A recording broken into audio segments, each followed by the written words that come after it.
Hey, alright, this should be working. Here we go. Oh.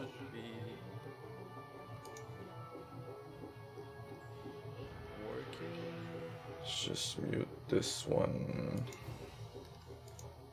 Alright, that works. Okay. Okay, that does make sense. Things are running fine, and we are live, I believe. Let's just see if the Twitter message came out. Excellent. Few others as well. While we're at it, so many spoilers. That's just an understatement. Let's just have some fun in the meantime with our trusty villain cleric and all the very weird shenanigans why do I... Well... This makes sense. Deck should be okay though. Deck is valid, perfect. Back.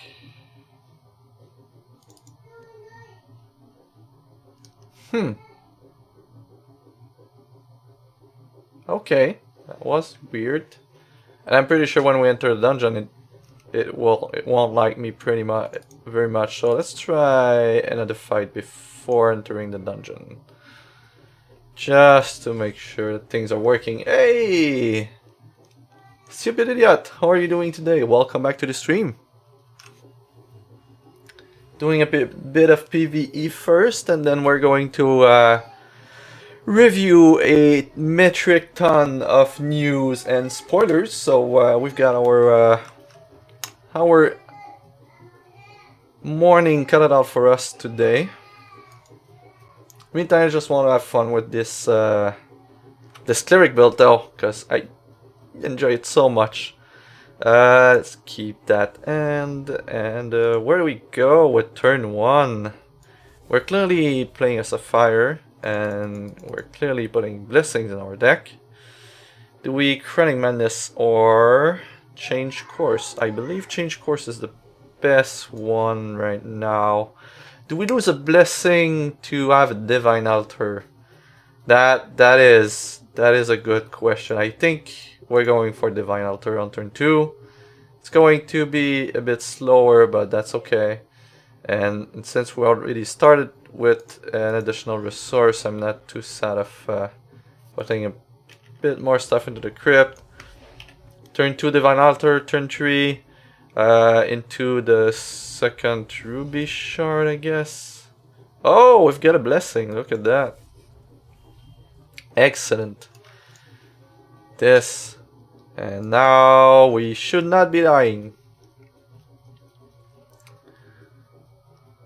We have access to 5 resources. Each resource provides an additional resource. And right now we're up to 7. How did we end up with 7? I don't...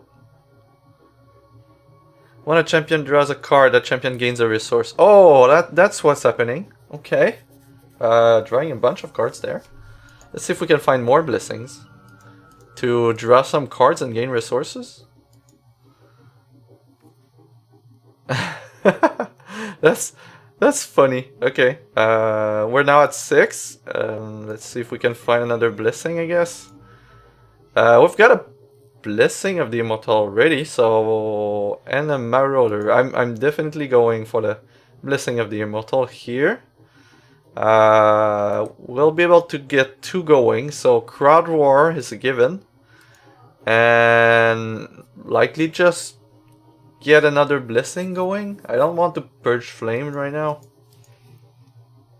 Oh, a change course. Yeah, I guess change course would be sensible. Or do we... Yeah, I think we're going to change course first. put something, maybe something relevant into the crypt. I guess we want, oh, we do want shrewd manipulation, okay. Well, this is what we're doing. Shrewd manipulation, discard 2 card, exhaust target artifact. And now we're going to target first the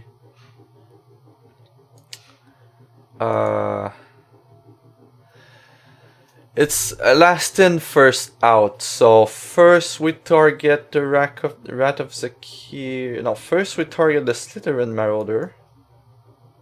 And then we target Rat of Zakir. So that we become Zakir before the Marauder hits the board. Yeah. And then we get a Marauder. That will play a card from our crypt. Why not Crown Roars? And this is turn 2, by the way. Gaining us a ton of resources. Let's try to get some things go. Oh, another Blessing of the Immortal. Look at that. Because why not? So since we have another Blessing of the Immortal, we're going to put a ton of things into our crypt. Play a Blessing of the Immortal target. We don't want to become Zakir again, we'll lose the Marauder, but we certainly would like to play another turn after this one. And what do we do at this point? Chronic Madness, our opponent is likely the scenario here to set up a or Chaotic Memory. How much is this one? It's already at 8, right? So yeah, we're going to do 8 on this guy. Getting some spiders, taking another turn. And we don't have the double threshold to play Marauders, sadly, so we're just going to pass the turn and get our next turn. And look at that, another Sapphire to play a Marauder. That will play... Where do we go from now? Would like to go off, but how do we go off, really? Well, there's no need to go off because we're just killing our opponent this very quickly. But I'd like to look at cards and see if we can make things happen. How many troops are there in the crypt right now? We can't while we have the target open. Okay. You know what? Let's just madness them again for some amount of cards. Now Purging Flame after the attack should be lethal from the Marauder proc. And let's see.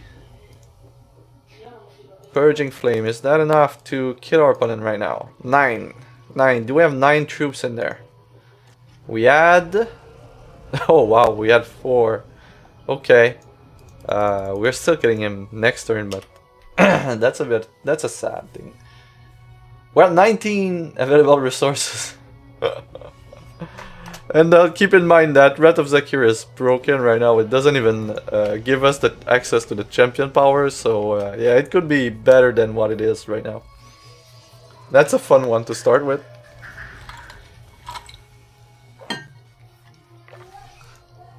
Guess that works. Alright, so let's take a few minutes to enter this and see what's going on. Let me just ping here.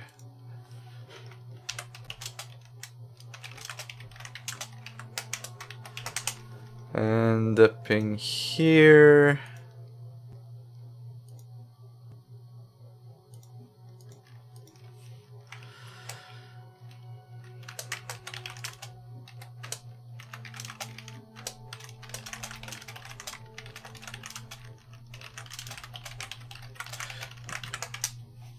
Okay, that works. Alright, bear with me here. Okay, so The second fight really is the hardest with this build, just because there's so much pressure early in the game, and it's often really hard to survive that when you have a deck that's supposed to go off on the turn 3. If you're on the draw, things becomes very, very hard. But then again, we have a ton of border wipes available in the list, and our opponent starts with 6 troops in their crypt. So the Purging Flames are doing quite a lot of work. We're going to keep that hand. We might even get a free focus, but I'd much rather see Murmur being cost reduced, but we'll see. This is definitely a keep though. Mastery of Time at 4. So we're going to play Blessing, reducing the cost of my order right away. And oh wow, 2 blessings. Okay, so let's create blessings first. Because every time we play a card, each card with the same name are going to go up. So you really want to put your blessings before playing more blessings. We're going to gain a decent amount of health here. Getting a well is perfect. A crowd war, look at that. So we've got our second resource. Would like to get a third one. In the meantime, getting Chronic Madness on ourselves is likely going to be the plan for turn 2. We already have Slithering Marauder at 7, which is great. We just need to find a third resource, really, for our master plan to be online. No third resource, that's a bit concerning at this point, however... Oh, I chose the wrong one. Well, okay, why can I... Oh, I got this card. Yeah, sure. We've got another Sapphire. That was Feste's Power, one of the mercenary that we're playing. 1 card random in our starting end gets a new line of text, which is basic to discard draw card. It is significant. Some of the time it's significant because you end up with a good card. You want to have good cards in the crypt, and when you hit things like Marauders, Mastery of Time, Squad Roars, you're very happy on turn 2 to discard them and ensure that you have a good target for the turn 3 Blessing of the Immortal. Right now we created 4 blessings so far. We started with, I believe, is 8 in the deck, so we should be close to like 10% times 10 to get a Blessing of the Immortal with this Tenant power. So let's see if we get one. We did not get one, so we didn't have a Blessing of the Immortal with all the blessings that we played so far. It's not too bad though, because we did play a ton of just standard blessings. We're at 3 so far, and 3 is a 10 because we're getting, with all the talents, we're getting 4 health, random troop gets +1/+1, and we're creating 2 spider eggs. So we already have 6 spider eggs into their deck. We're 3 actions in a crypt. Next turn we can Madness, and we'll be very, very close to play the Marauders. And once we start playing the Marauders, we have access to Purging Flame and a lot of cool stuff. So even though we didn't hit on the blessing per se, we're still in a good spot here to take control over the game. Wrath of Zakir, I guess we're at 4 right now, so we could just play the Marauder and Purging Flame, which would deal a decent amount of damage. However, I like playing Madness first, see if we get a better hit, and we're very likely to put an action into the crypt anyway, which we did. We could run... Yeah, let's go for broke here. Let's Chaotic Murmur, 7 cards. There should be 2 actions in 7 card. And yeah, there were way more than 2. So now we get to play 2 Marauders. Let's play the first one and see what we get. So first one, we've got Crowd Wars, Heat Wave, Purging Flames, so on and so forth. I think we're going for Crowd Wars. Get some draw going. Another Crowd Roar Blessing and a shard that we won't be able to play, but we're going to play the Blessing. And to a free Arcane Focus that find another Blessing. Another Blessing. Alright, you see the trend. So we've got a free Crowd Roar that we will be playing. We hit what I wanted it, a Mastery of Time. playing a free Marauder into another Crowd Roar. Shrewd. Oh, that's super nice. Here they are. Shrewd Manipulation enables us to discard cards. We'll be discarding the Wrath of Zakir and the Crowd Roar to exhaust a troop. And then we play another Marauder. Playing... Now is now the time to play Wrath of Zakir. I don't think so. Let's just play another Crowd Roar. It's so at the third one this turn. No big deal. Ooh, we get a free shrine. What kind of troops do we have in the crypt? We don't have a ton. We could discard the two. Discard the two Marauders to exhaust this guy here.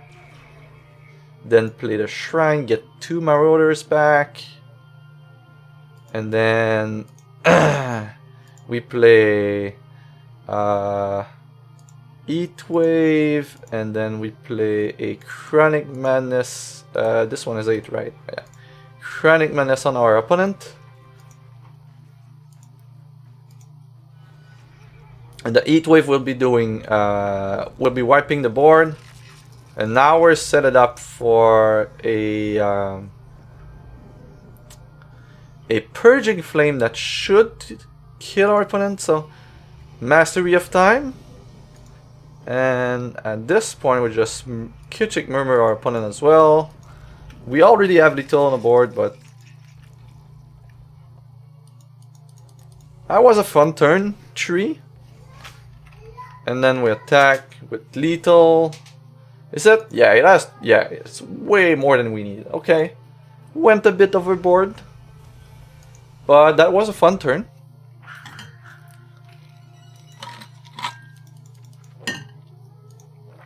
Now this fight is the real one.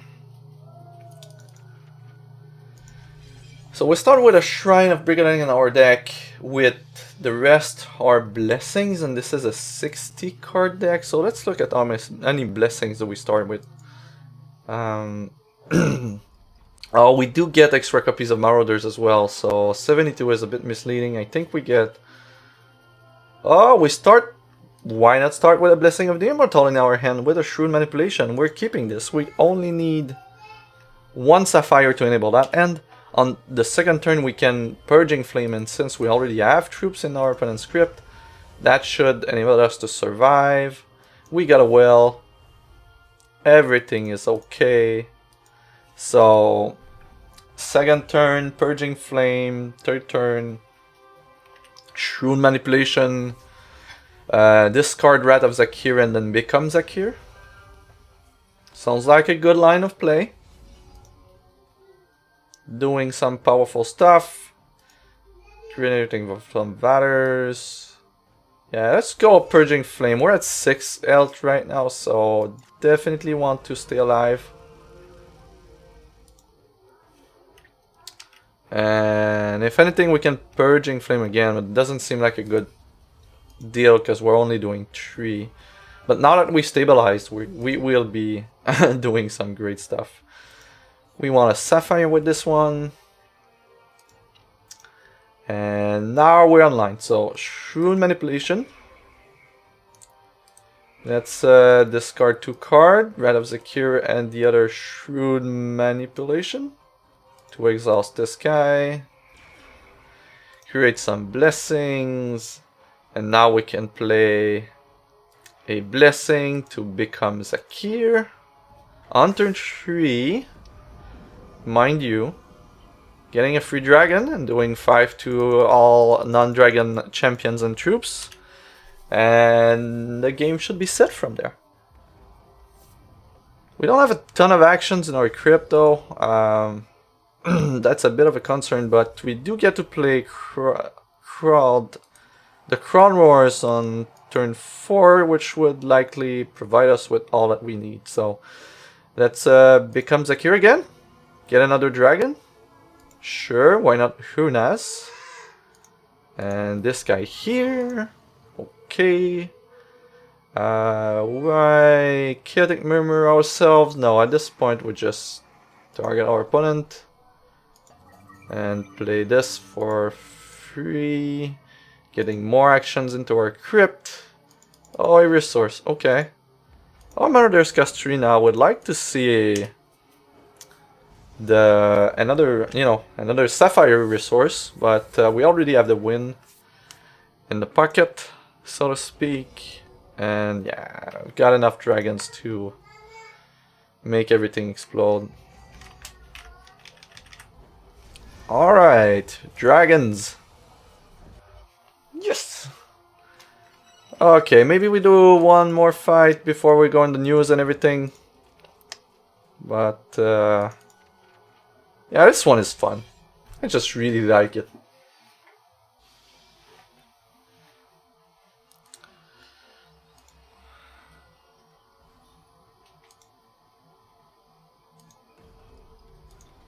Alright. What do we start now? We've got a Marauder, a Blessing, and some card draw and selection. That's perfectly fine. We're on the draw though. It's a sad thing that we've got a -1 cost from the Venom racial power on the Blessing, but at the same time, it's not too bad. Let's just play the Blessing first, see what we draw. A Ruby Shard. I don't think it changed what we're going to do now. And Arcane Focus into Shrewd Manipulation. I didn't want the other Marauder. We already have one in hand, and Shrewd Manipulation on turn 2 is more or less the best play we can have. So definitely when we have a Crowd Roar in hand, we'll be able to play that, discard a Crowd Roar and the Heat Wave to make this one cost a lot less. And next turn we're creating Valor, getting a Blessing of the Immortal, maybe. And yeah, things should be fairly great for us this game.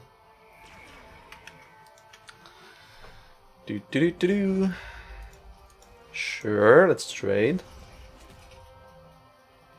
Oh no!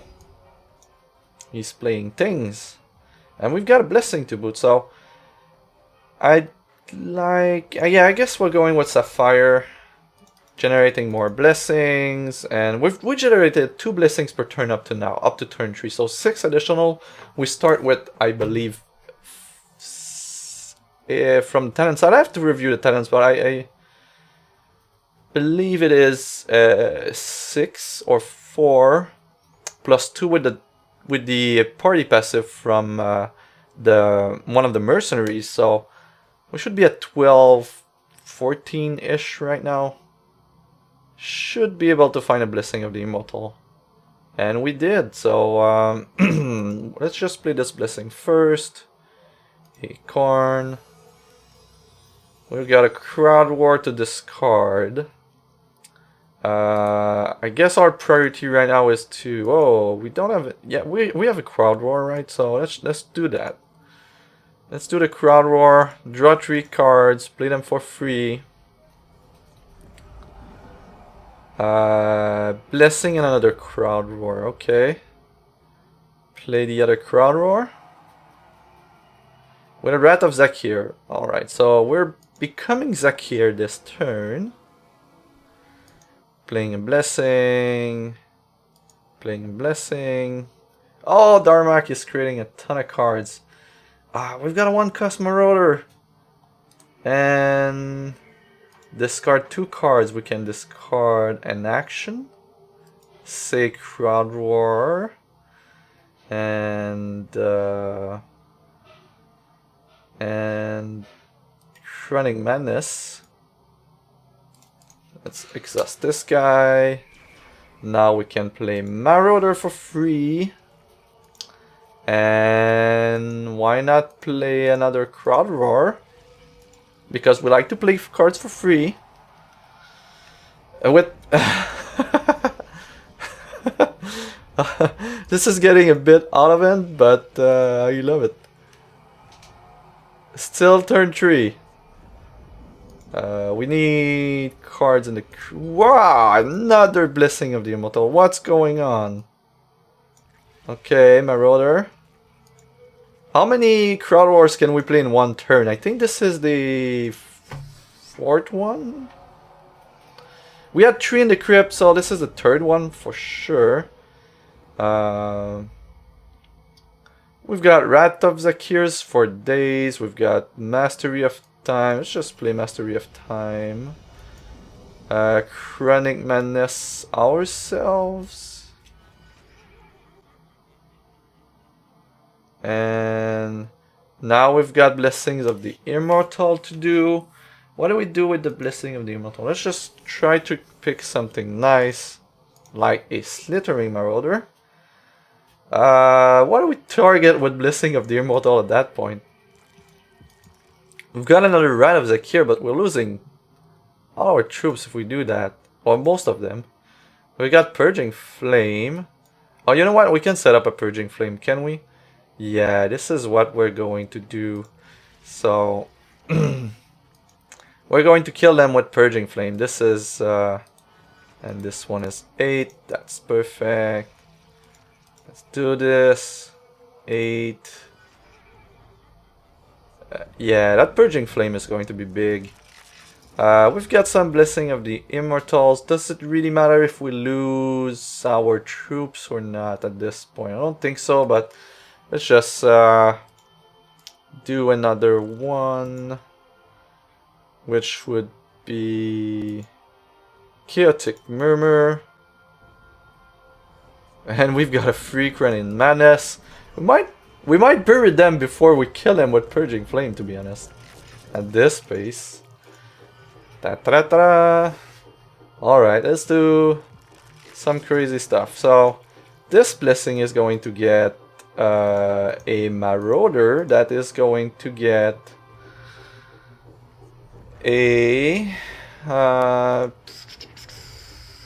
where... Chaotic Murmur. Oh, do we? Yeah, let's just pull the trigger here. It's going to kill them for sure. Let's just pull the trigger at that point. Turn 3. One very long turn 3, but 3 minutes before 9:30. Let's do one more. Let's just do one more, and then we go into the news review, into card spoilers. Yeah, that should be enough. Alright. These are turn 3 wins, but they're very, very long turn 3 wins. Like, it's not a fast deck, but hey, Owlid, how are you doing today? It is not a fast deck, but it's a deck that can win by going wide, by going tall, by burying your opponent, by taking not infinite turns, but very close to it. There's a ton of great stuff going on in here, and we've got Blessing, we've got a discard, a Shrewd Manipulation, and some nice targets for the Blessing of the Immortal on turn 3, so we'll keep that. We don't have any card draw or selection though. That's a bit of a concern, but we do start with a Mega Bot at this point in the dungeon, so shouldn't be too worried about that. Creating some Blessings before we play more. And hitting another Blessing is perfect. While we play Blessing, one of our troop gets +1/+1, so here we go. Gain a shard, so it means that next turn we'll be able to generate 2 more Blessings. Excellent.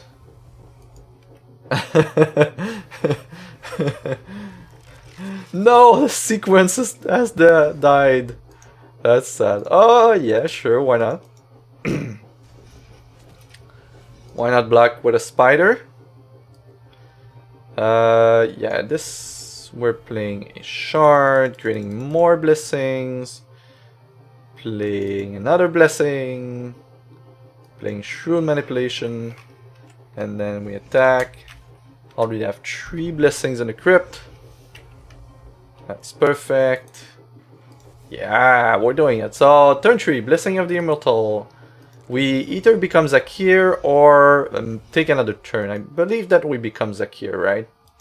There's no way we don't... Yeah, I'll provide a link with the deck after this this game. So why don't we go from there?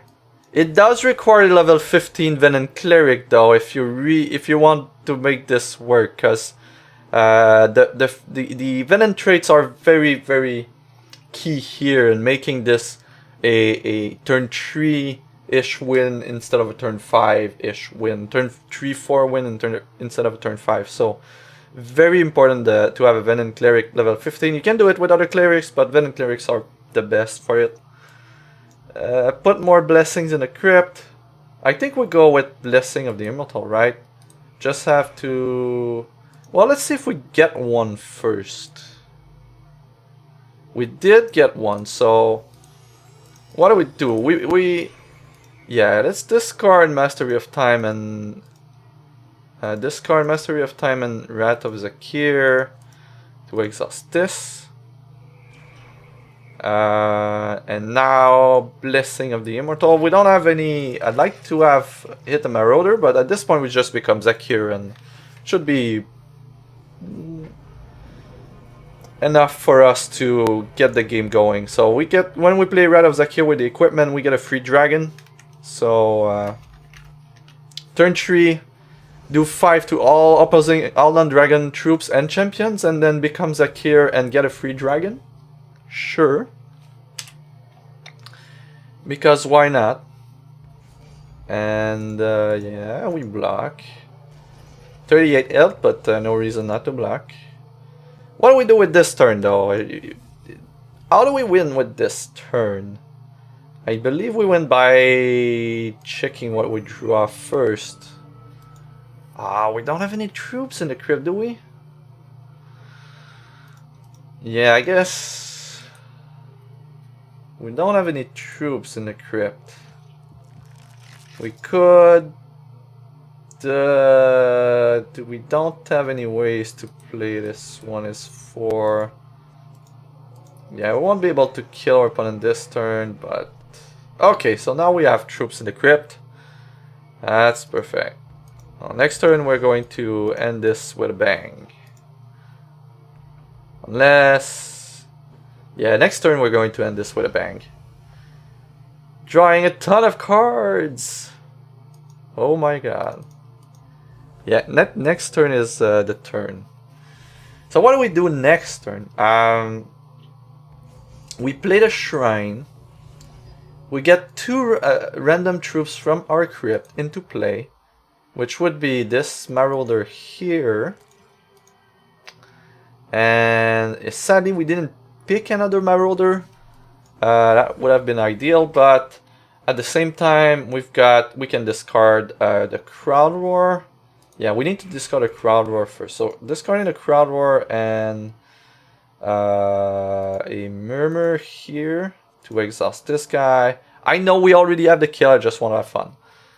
Then we can play both Chronic Madness and kind of go off from that. So let's see.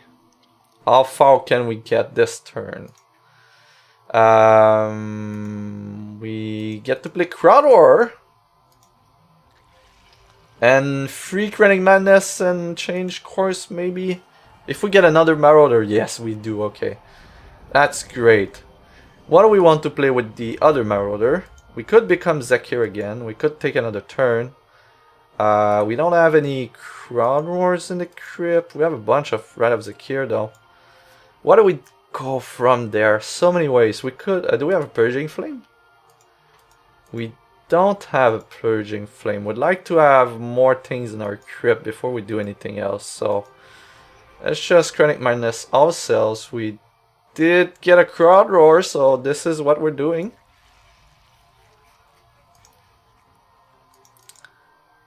Infinite Crowd Wars! Third 5.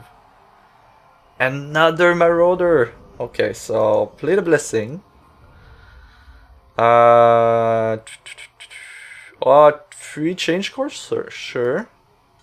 Into another free change course. We don't want Shrewd Manipulation. Let's try... Oh, another Marauder! Okay, so... I don't know how we're going to win this game, but it's going to be epic. At this point, we've got 2 Marauders. What do we get with the Marauders? We don't have Blessings of the Immortal. We've got a bunch of Rat of Zakirs, though. We could just Rat of Zakir our opponent to death. Really. Mastery of Time. Yeah, next Rat of Zakir kills our opponent, so... let's just... try... With all this, let's try to see if we can bury our opponent to death. Da-da-da-da. Okay, so what do we do with this one? I'd like to draw a card or bury our opponent. We don't have a lot of options to draw cards right now. We do have for bury, so...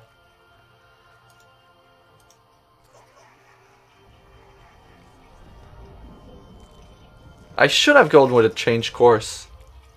Yeah, change course should have been the thing. I ruined it. I ruined it. We've got 4 Marauder in place, so let's try change course. It a good action, or maybe a purging flame. That would be cool. So let's do change course. Ah, sad. Okay. Okay, we'll have to attack now. Didn't manage to win another way, but that's okay. that was extremely convoluted win, but we managed to do it. So guys, do you want me to continue this dungeon, or do we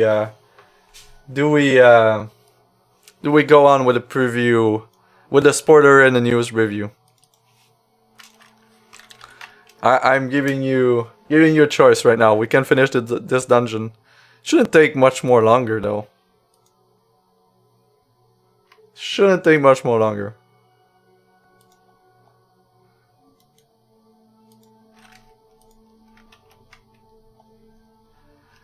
There's a ton of lists that I need to update. As you've seen last week, my work right now is asking a lot of me, a lot of overtime, and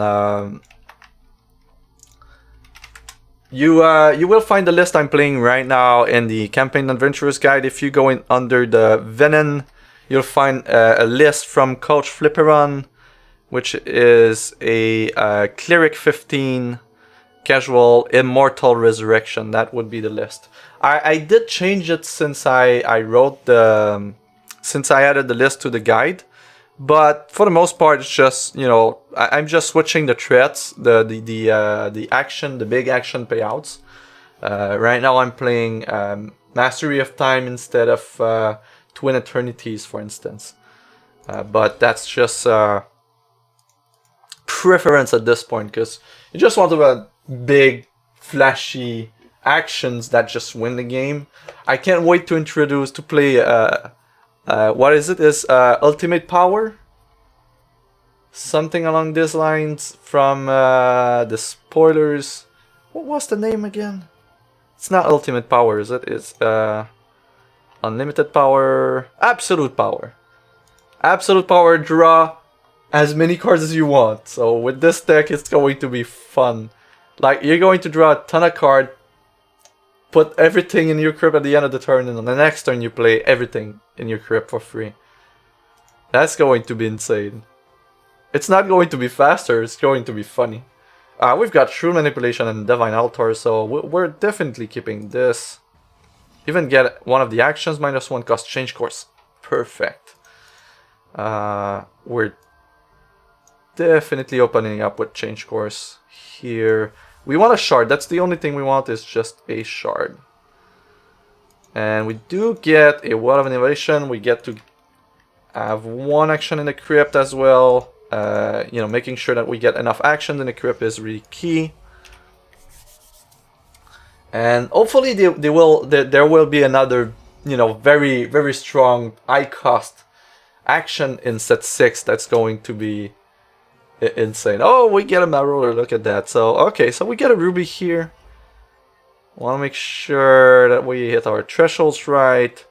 And usually we would play Shrewd Manipulation, but I'm going to go one turn later, but we're going to have Blessing Divine Altar.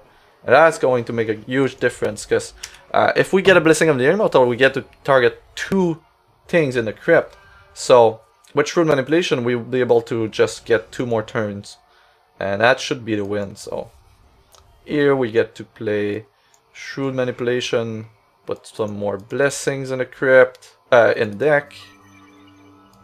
Yeah, that's a very good target. And next turn we get to pull the trigger, and this is where we should combo off. So hopefully we can do this turn. Hey Tiger, how are you doing today? Welcome back to the stream. Sure, let's prevent damage. All the while making the Marauder up, costing down to 5. And the change course. Discard. Do we discard? I'm not sure that we discard. Let's see if we get a Blessing of the Immortal first. No Blessing of the Immortal. Okay. We do get to double up on the Blessing and we draw a shard. So at this point, is there a way for us to play the Marauder this turn? There's none. We're going to attack. And we're going to put Mastery of Time and Purging Flames in the crypt. And go with Change Course next turn if we don't hit a Sapphire resource. We're now well into the Plan B territory, sadly, but that should be okay. Discard the Purging Flame and the Mastery of Time. Now the Marauder costs 1. If we get a Sapphire Shard, we're in business. Crowd Roar though. Do we play Crowd Roar? Crowd Roar is look at 3, right? Change Course is look at 3. They're about the same thing, it's just that we get to play things for free. We might be able to play another thing out of Change Course, but I feel like we're just doing Crowd Roar. And we didn't get a Sapphire Shard yet.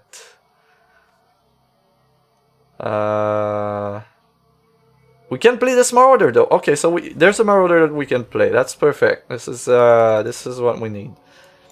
So we're going to play another Crowd Roar. Because we have a free Mastery of Time in the pocket, and we've got 2 Change Course. So we get another Crowd Roar. Playing Blessings. Okay. We're doing a good amount of stuff here. We've got a Purging Flame, so let's just go with the Purging Flame plan at this point. Make the Change Course free. We're targeting the Purging Flame plan, so let's see if we can draw more Marauders or Bury cards. Or both, as we did. Playing this Marauder will make the Chaotic Murmur free. Play another Crowd Roar. Okay, we're going well right now. Doubling on the blessings. No problem. Sure. All right.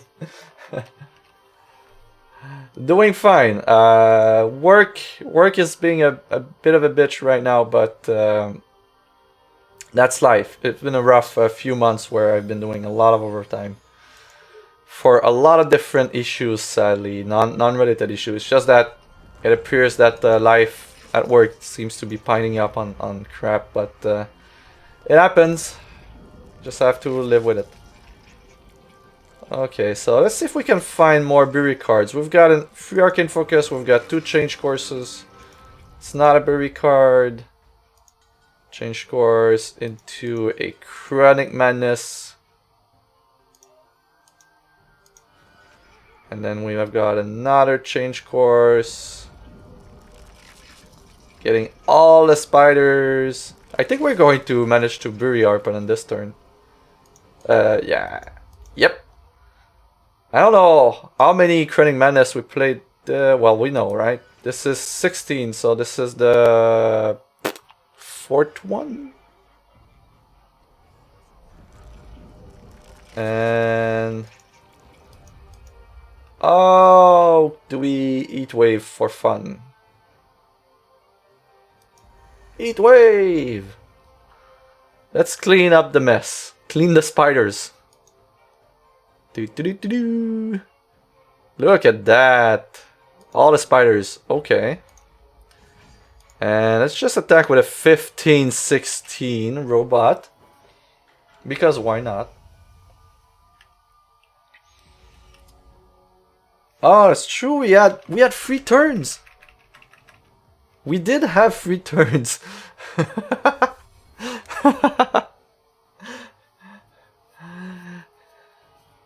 What do we do? Let's bury ourselves then. I don't know what I'm doing at this point. That's a shame. Hope you get a bit more time. Yeah, well, that's the thing right now, is that if I get more time, it's going to translate in more streams for X and more deck building and more content for X. I have a few videos that I want to make and a lot of things that I like to get going, but right now I just... oh, you know what? Let's just... how do we do this? Let's... how do we make this even weirder? We could become Zek here. Do we kill our opponent if we do that? No. Let's become Zek here. Because we can. And kill our opponent with a massive Purging Flame. Not sure how much it will deal. So there's already 4. Let's see how do we do with that. Minus 54, so 58 damage Purging Flame. That's a good way to end a game. That's a God, I love this deck. Okay, next fight, the last fight, and then we go on with the news and everything. Just a bit of fun here.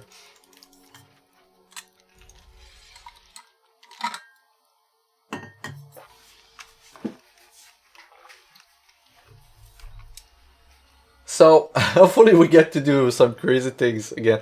I don't even remember what turn it was. I feel it was turn 4-5 that we won last game.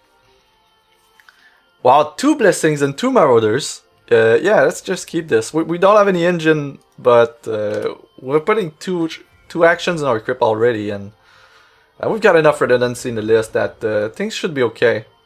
3 Blessings! Oh, wow. Okay, we get ourselves a 3 Blessing start, so let's go with the first one. Alright, not too bad. Another Marauder. Second one. And every time we play a Blessing, all Blessings go 1 space up in the deck. So right now, all Blessings are going up by 3 space. It raises the... oh, we got a Shrewd Manipulation. This is perfect. Look at that. Should I've played... no, we already used our Champion Power, did we? Yes, we did. Okay. Attacking with a 4-8 on turn 1. Opponent being on 3. Oh, we get a Spider. Yeah, just if you go in the Adventurer's Guide on the forums, let me just link here. You'll find in the first section you have the Venom decks. There's one for a Venom Cleric that I made. I'm always evolving the list, but the core is there. To really make it work though with any semblance of consistency, you do need a Venom Cleric because of the racial traits. And there's a lot of Kickstarter promo cards in the list, so it's not cheap. It is likely one of the one of the highest cost deck lists you can do in PvE right now is this one, because I'm playing a bunch of Marauders and Rat of the Cures, and a bunch of the Crowd Wars as well. So it is not a cheap list by a long shot. But it's a fun list. Very, very fun list. Okay, so Shrewd Manipulation, although we don't have any actions to discard, and Do we have a good attack? No, let's just be conservative. We do have 30 for health, but it is way more expensive than Slaughter Gears, I believe. I'm guessing that the Crowd Wars... Let's just look at the price. Like, price... Crowd Roar... Crowd Roar is 12, 13 each. I'm playing like 3 of 3, I believe. So that's this, and then price Rat of Zakir, and then Rat of Zakir is 12 each, and then price Roller, and then Marauder is Slithering Marauder. Wow. Street Lane Marauder at 300? That has to be wrong. If they're at 300, I would advise anyone that is interested in PvE to pick a set really quickly if that's the real price right now. Well, it might not be as pricey as the well, Mastery of Times. Mastery of Time should fetch a decent price as well. Yeah, it's well into 100. It's not a you're right. It's nowhere near close as to a proper Slaughter Gear deck though. But it's still, we're still speaking around. We're edging towards the 100 for a PvE list, so it's not that cheap. So right now we can. Why do we... Oh, we can discard to draw a card, but... Yeah, I'd rather just see if we get a Blessing of the Immortal. We don't have anything to play with our Blessing of the Immortal, though. That's a thing. So let's just discard. We're not at a point where we want to play our Champion Power, so... This is one of the very, very rare cases where we're just bricking.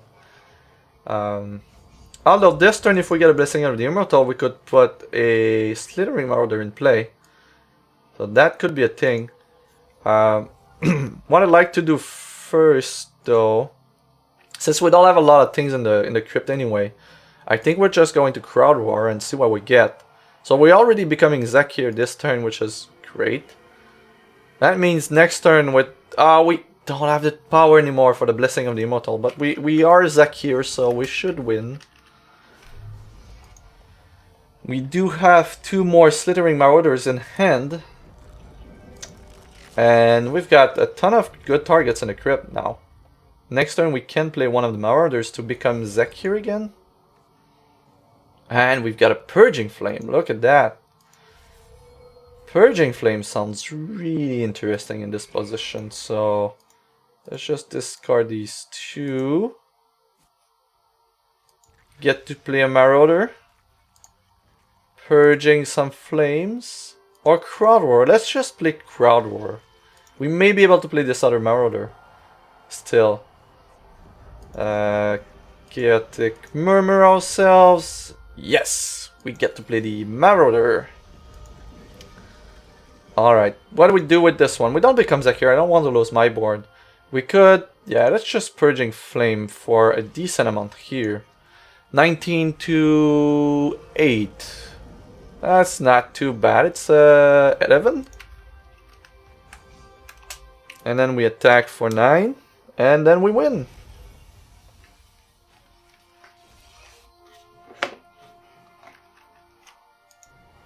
Well, the bot is an aggregate of the information over the X most recent period, so I'm guessing it includes a few cells that were below that, but I'm really puzzled by the price of the Marauders right now, because this card is insane in PvE. This is one of the stronger cards in PvE. In fact, it enables so much. What's the equipment for it? Let's see. For those who want to look at the deck list, maybe I could review that real quick before we go on to other things. Maybe the equipments are pricey though. I'd have to check.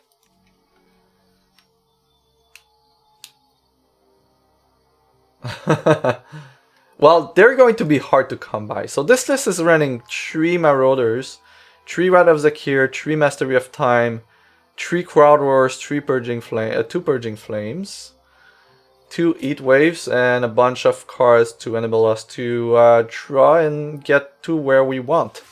It seems a bit unassuming, but it really comes to life with the equipments and the tenant points that are very, very important. Starting with the Rending Hammer for playing cards for free with the Crowd Wars. That should fetch a decent price as well. We've got the feat equipped for the Purging Flame, which change the card to deal 1 damage to each opposing champion and troop for each troops in crypts, and crypts including yours. Then void all troops and crypts. We're running the gloves for the Slithering Marauder, which are very, very important. Your Slithering Marauders have action in your hand, cost -1. We're running the chess piece. This is really interchangeable, but I needed a cheap way to wipe the board, and being able to do 3 instead of 2 with Heat Wave is very significant. Wrath of Zakir, creating a dragon when you play it, very, very good. You wipe the board, you do 5 damage to them, and then you get a dragon. That's great. And Chaotic Murmur, your Chaotic Murmurs have cost -1. That's just, you know, instead of 4, they're 3. That's great. Most of the time we don't just play them, so we could definitely find another equipment that could be better. Maybe if we find another action, like there's no equipment for Mastery of Time right now, but if we ever find an action with a good headpiece, we could just run it instead of this one. We could run the headpiece for the Slithering Marauder though. Your Slithering Marauder will have at the start of your turn create a random action that shares the name with an action in your deck and put it into your crypt. So yeah, that's likely better actually. Let's just equip that. We're so rarely playing Chaotic Murmur for its own cost that maybe we'll try with the headpiece on the Marauder. I guess that's the most sensible thing to do. The one card that is not in the deck that I would love to be in the deck is what's his name?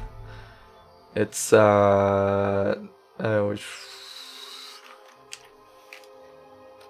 it's a cap. It's the artifact that costs 2 that drops in the in a packs from the graveyard. What's his name? Let me just find it. Right now the equipment is not in the game, but as soon as it is in the game, it's going to be very, very good for this deck. Dynamo X battery. Oh, Cerebral Jackhat. So this one is deploy at 3 energy counter to this, and then you can remove an energy counter from this and draw a card. However, it has a chest equipment that says instead have remove an energy counter for draw 2 cards and discard a card. The key part for this deck is discard a card. And once this chest equipment is in the game, Chest of Electrical Force, this card is going to be likely even better than True Manipulation. So and it's an artifact. So here, what was the Chest of Electrical Force? The only players that have these are all the producers, and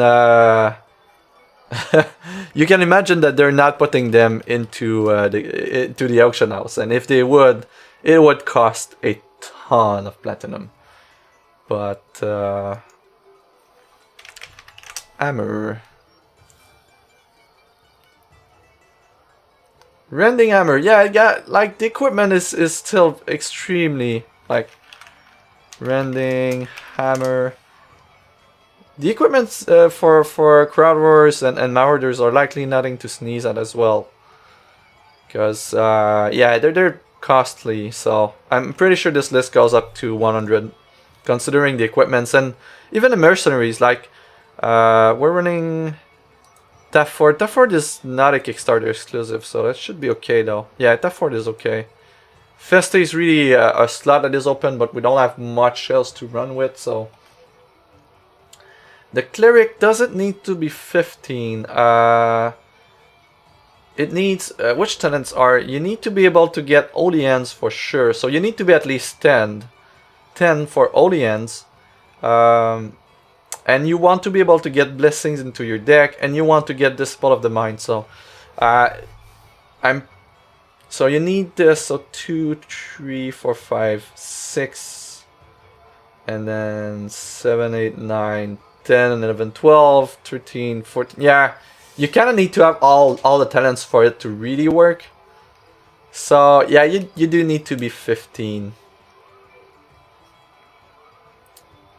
That's the kind of list where you kind of need every single point of talents to make this work, and then some, right? So the question was, how many blessings do we start with? You begin the game with 4 blessings in your deck, 8 if your deck is 100. So we create 4 additional blessings with Blessed Birth. We get 2 from Tafford, so we start with 6 blessings in our deck. And usually we create 2 every turn until turn 3, so we get another 6 there.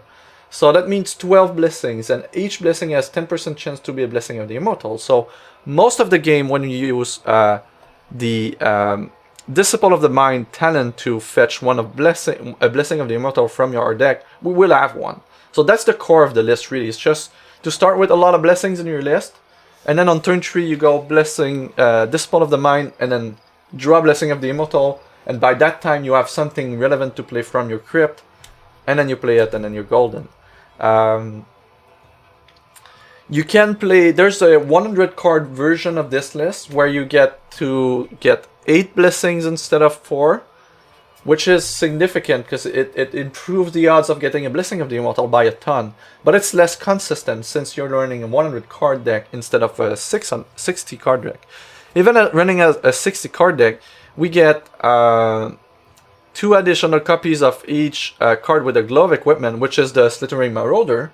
So we start with 3, but really in our deck we have 9 Marauders when we start the game. So it's 6 more Marauders, 4 more blessings, so we're at 10, and then 2 more blessings from the Tafford Mercenary. So even if we run a 60 card deck, we still start the game with 72 cards in our deck. But this is why we see a ton of Marauders, and the fact that the blessings are action that fuels Marauder, I really feel like the Marauders and the Cleric is a match made in heaven. And being able to play Blessing of the Immortal, playing cards from Crypt for free, and then you have the Marauders that play things for actions for free in the Crypt. Then you have this kind of synergies, right? This is a wheel that turns, and once we get Adventure Zone 3 and even more crazy actions from PvP and PvE and PvP sets, and even crazier talents, this build is just going to be insane. It's even going to be, I think, well, raiding and multiplayer in PvE is still way, far in the future. But once we get this, this is a kind of deck that really, does a lot of board wipes, and you can get extra turns, and you can get wire, you can get it gains health. It does a ton of stuff. It's not the fastest, but it's way powerful. I think this is likely the most powerful deck in PvE that I made, because it's so flexible. You can win from multiple angles. You're playing some extremely strong cards on turn 3.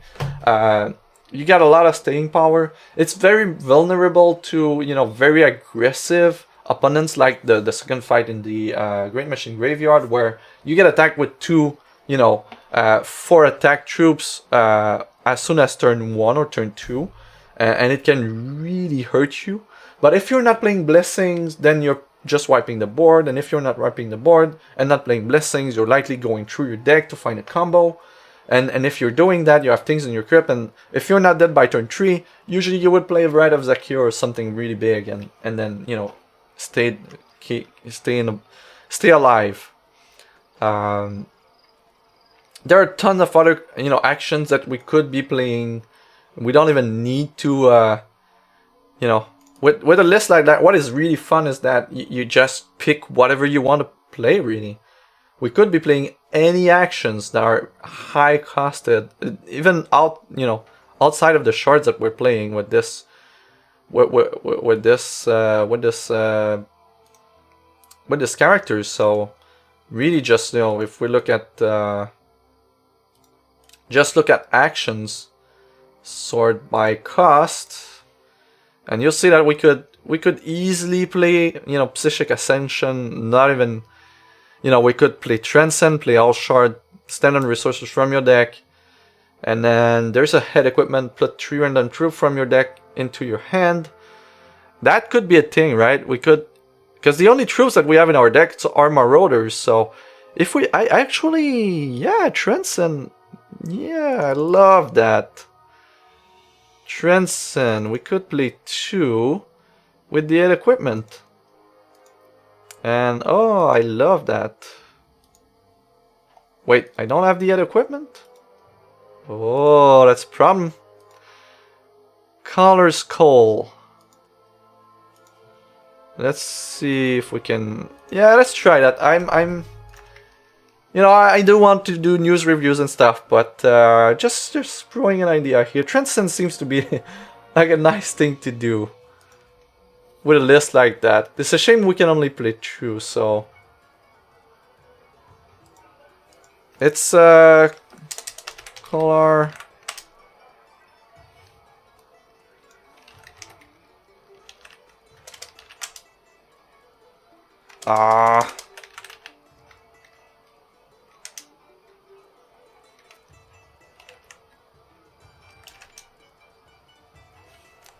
Colors Call. You see how good is my memory right now. Okay, we've got 2. Oh, we've got 1 for it. Wow, okay. That was cheaper than expected. Not using my platinum because I know this is way less than the cost of gold that we've seen now, but platinum is more valuable to me right now as a new set is coming in. So let's get back to deck building.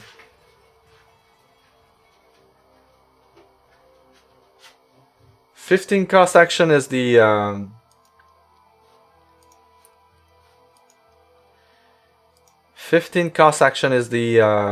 Ascension, Psychic Ascension. There are constants that are really high cost, but I cannot play them with Marauder. So I know I could play them with Blessing of the Immortal, but I really want to keep this, just for redundancy's sake for the build. We want to be playing actions instead of constant. Although we can play big constants for free with the build if we need to. Well, this. What is this? This was here, and these are okay. So we got 2 Transcends there.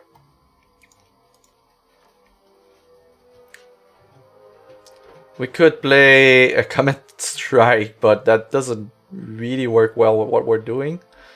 Twin Eternities with the speed on them is great. That's another consideration. Instead of the Mastery of Time here, usually we don't need the Mastery of Time, so let's see. We've got void target opposing champion script, summon a zombie for each troop voided this way, gain 2 health for each resource voided this way. That's okay, but it doesn't do really damage, and there's no way to give speed to these zombies, so that's not too great. Laskar's Vengeance is always great, Mass Polymorph Tingler. We could go with Radiant Salvation. But target troop from your crib into play, it gets +5/+5 and invincible. That would be consistent, like getting a Marauder that becomes invincible and such. Could be great. All troops in opposing crypts get speed, and at the end of turn survives this, and put them into play under your control. So that's another very cool one. All troops in opposing crypts get speed, and at the end of turn survive this, put them into play. And the head pieces, all troops in opposing crypts into play. Okay, they don't die at the end of the turn. We could playing another like Remorse Recurring, but a lot of the time they don't have much into the crypt. And you usually want to bury ourselves first, so check your mail.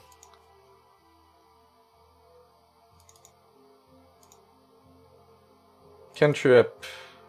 Oh! Well, I don't need it anymore. It was extremely cheap, so I'll just leave it there, and it's going to go back to you. Yeah, it's like it was like 3,000 gold. It's just really cheap. Let's see. What do we want to? We could free another slot, but I don't want to remove like maybe less board wipes, but the 2 purging flame. Maybe we just don't want the 8 waves, and we're good without them. Some amount of the time they're good, but let's try. Let's say we don't run 8 wave. Let's try without 8 waves. We've got 2 transcends. We can put more. We could just go with 2 Romor's Reckoning.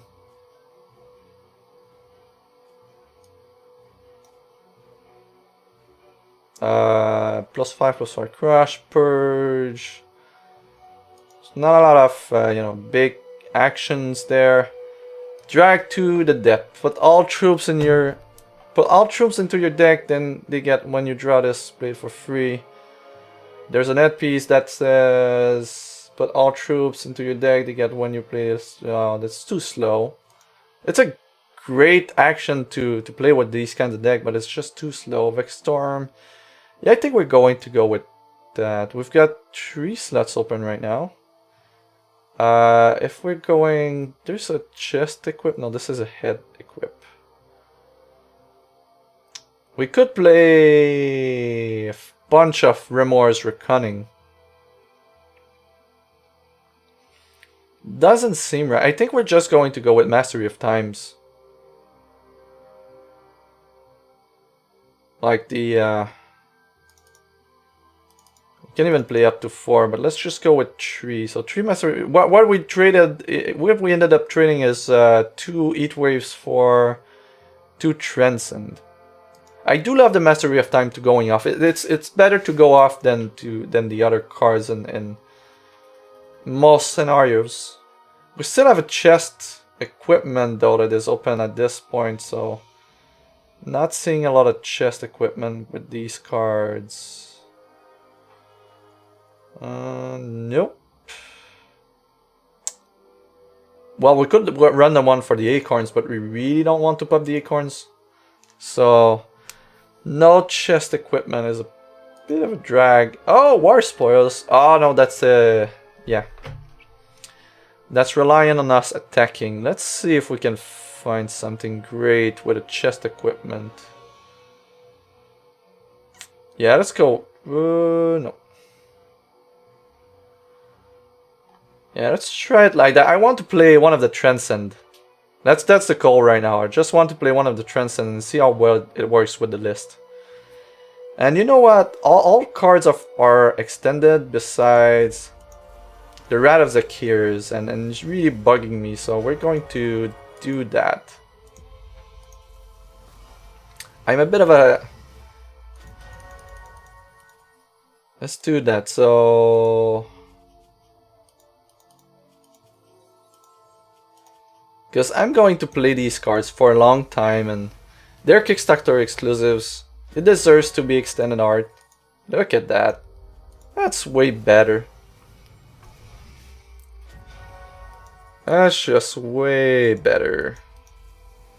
Can always farm the gold. Alright. So we're doing this with the Transcend. I think that the Transcends will turn out to be extremely good in this list.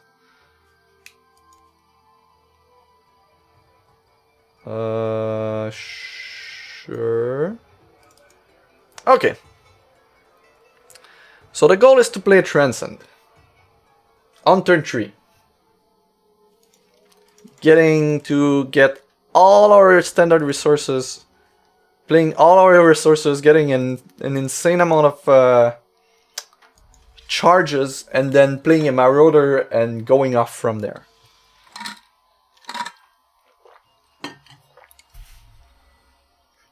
This is what we want to do.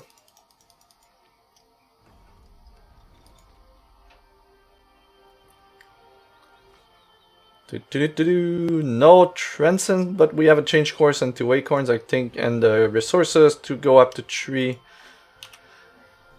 And even change course on turn 1. Wow, okay. That's great. Putting Sapphire resource. In this case, I play my resource first because I want to put blessings in the deck before we play the change course. Oh, we get a Chronic Madness. And a Purging Flame. Do we Chronic Madness ourselves or change course? We're going to change course in case we get... Oh, Shrewd Manipulation, yes. Alright, so turn 2, Shrewd Manipulation, put Purging Flame, Crowd Roar into the Crypt, and Mastery of Time, lovely. Alright, so Shrewd Manipulation. We're going to dig very deep to make sure that we get a Transcend into our Crypt. Alright,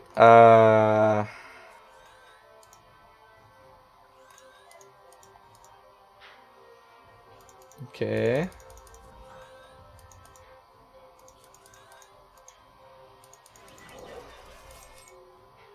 Sure. Discard Mastery of Time, Crowd Roar, and depending on what we draw, we may discard another one. Oh, we got a blessing. Okay, so getting a Sapphire.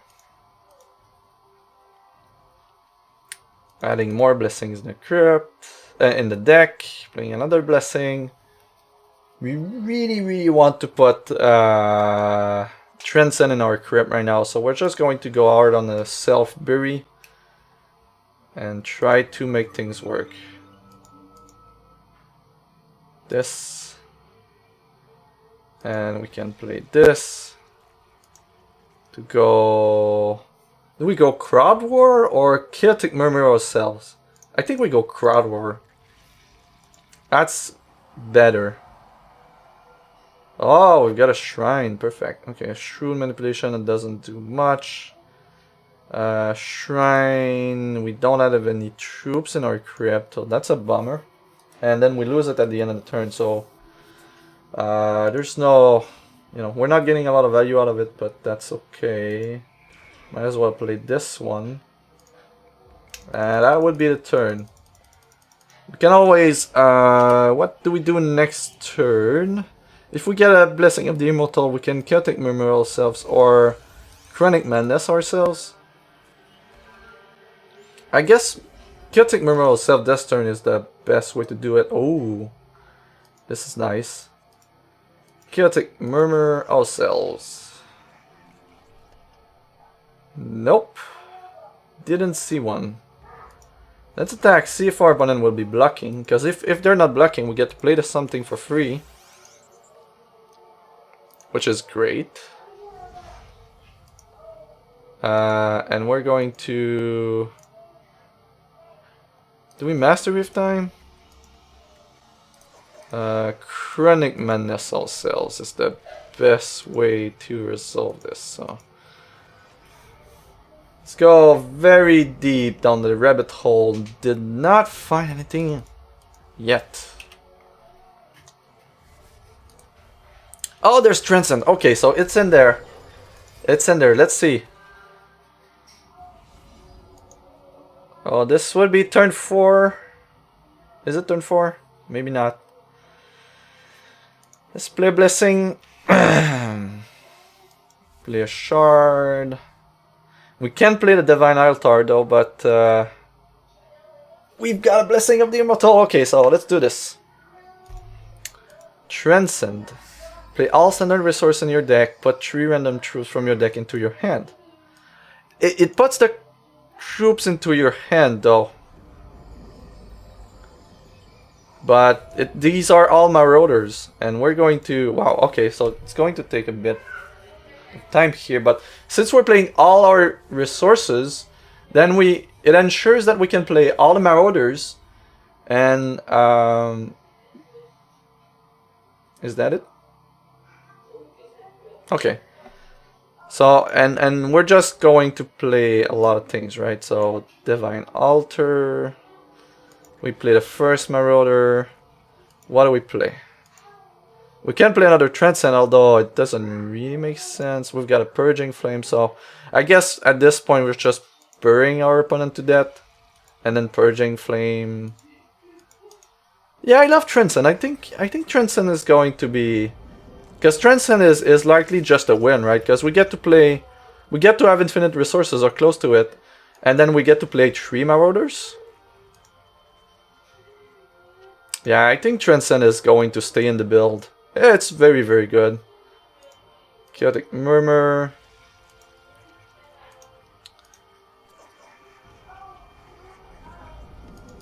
And yeah, I love Transcend. I think Transcend is going to stay. Let's just do another one. Yeah, that works. That works.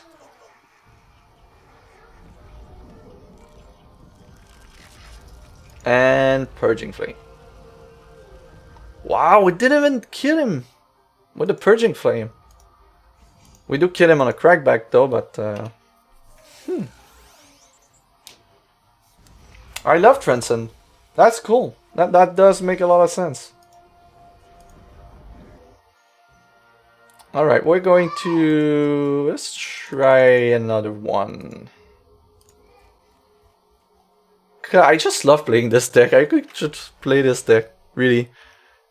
I usually... What I do is that when I don't feel like, doing much work, I just watch a movie and play this deck. And just have fun. This is likely the first thing I'm going to play when they release new PvE content. -1 change course, maybe? Nope. We still get to play a Spectral Acorn on first turn and a change course on second turn, so...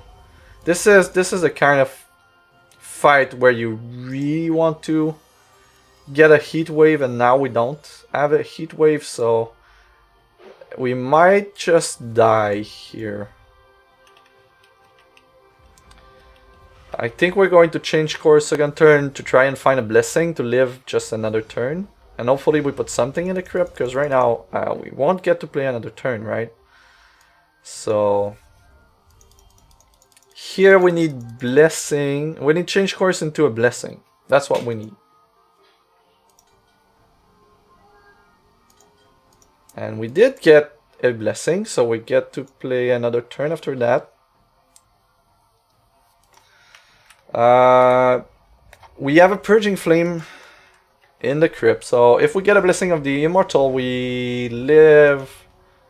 We should be able to get the game going. So we're going to play this, create a blessing, and if we don't have a Blessing of the Immortal, we're dead. We did get one, so we get Purging Flame. And we managed to stabilize. Nice. And we even have a Transcend, so we just need to find a way to discard cards and we're good. We have enough resources to play the Slithering Marauders as soon as we get up to there. We'd like to find a Shroom Manipulation. We did not. Let's try to see if we can find another one, one with this one. No Shroom Manipulation, but we do get to play a Blessing. Alright, this is coming along. Next turn, we play Slithering Marauder for change course, I guess. Or just a Blessing. We're not out of the woods, but should be okay. Okay, so resource, blessing, which would create more blessings, play a blessing. Martyrs now cost 2. And what we really want is get interesting things in our crypt, but we don't have any self-mills, so let's start with change course.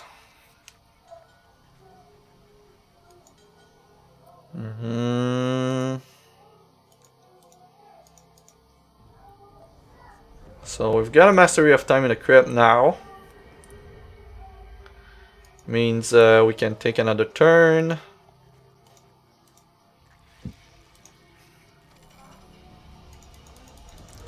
And since we're taking another turn, yeah, let's just play Marauder because we will be able to attack with it. And we can just try and draw something with an arcane focus at this point. Nice. This works. Okay, we've got a turn in the pocket. Need to find ways to discard, but Crowd War is going to be nice. Okay. This. Do we have Marauders in the crypt? We do have Marauders in the crypt, so that's great. I'd like to find a way to discard the Shrine of Brigadon. It doesn't appear that we'll be able to find one. Oh, we can just play it. What am I saying? Here it is! Okay. Discard, Transcend, and Shrine. Oh wait, that doesn't work. Transcend and this. Exhaust this. And then we attack. I likely should have played the Shrine when I had the chance, but we still get to 2 triggers of these guys, and we can Mastery of Time, and the other one will Transcend, and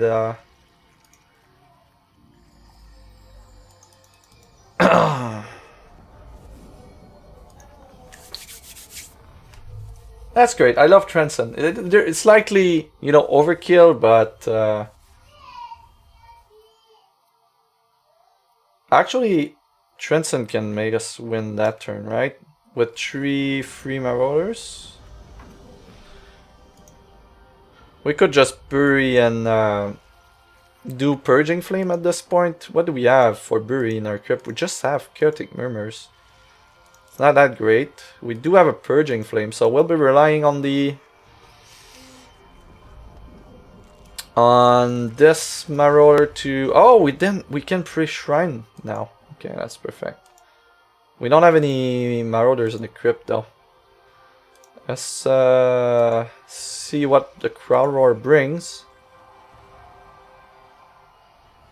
A Purging Flame, a Rat of Zakir with access to 9 resources, all the thresholds in the world. Let's see if we can put Marauders in our crypt. Did we? Yeah, we've got Marauders in our crypt. Okay, that should be enough.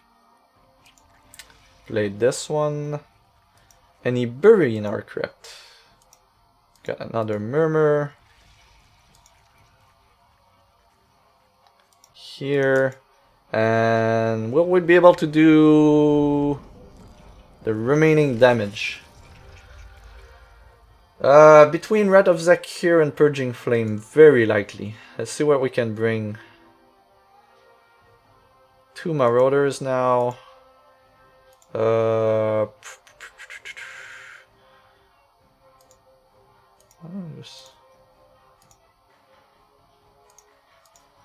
Not even sure. I think I targeted the same one twice, but we'll see. Yay! This is what I wanted to see. No, it wasn't the same one twice.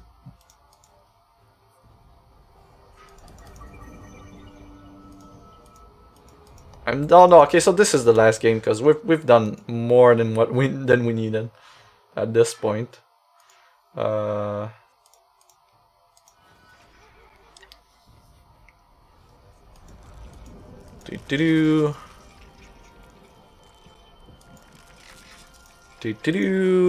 And okay, so this is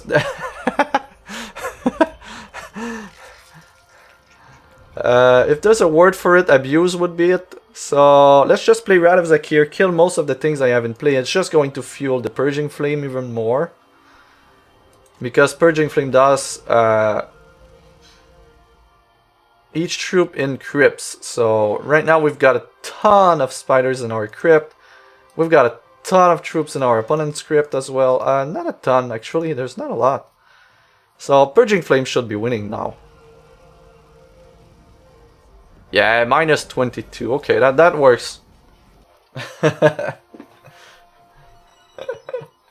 That's the fun. Like, it's like playing a puzzle. You know you're going to win. You just don't know how. It's so convoluted, but it's extremely strong though. And you can, modify the list to have a lot of heat waves. Like, we could easily play like 3 or 4 3 heat waves and up to 3 purging flames if needed. So there's a ton of way to ride the boards and manage the board with the list. And once you do that, then you start playing actions for free, and it's just crazy.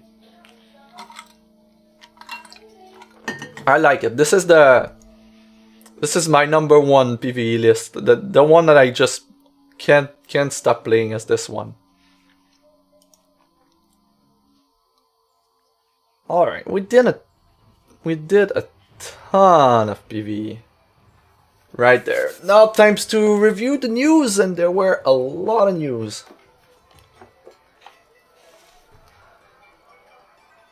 Yeah, the problem with the deck, well, the problem is to make this work, you need a level 15 cleric, so you will have to level a cleric, Venom cleric, to up to level 15 to really have that kind of fun. But it's extremely strong. It acts for all angles, so it's going to be one of the first thing I try with new PvE content.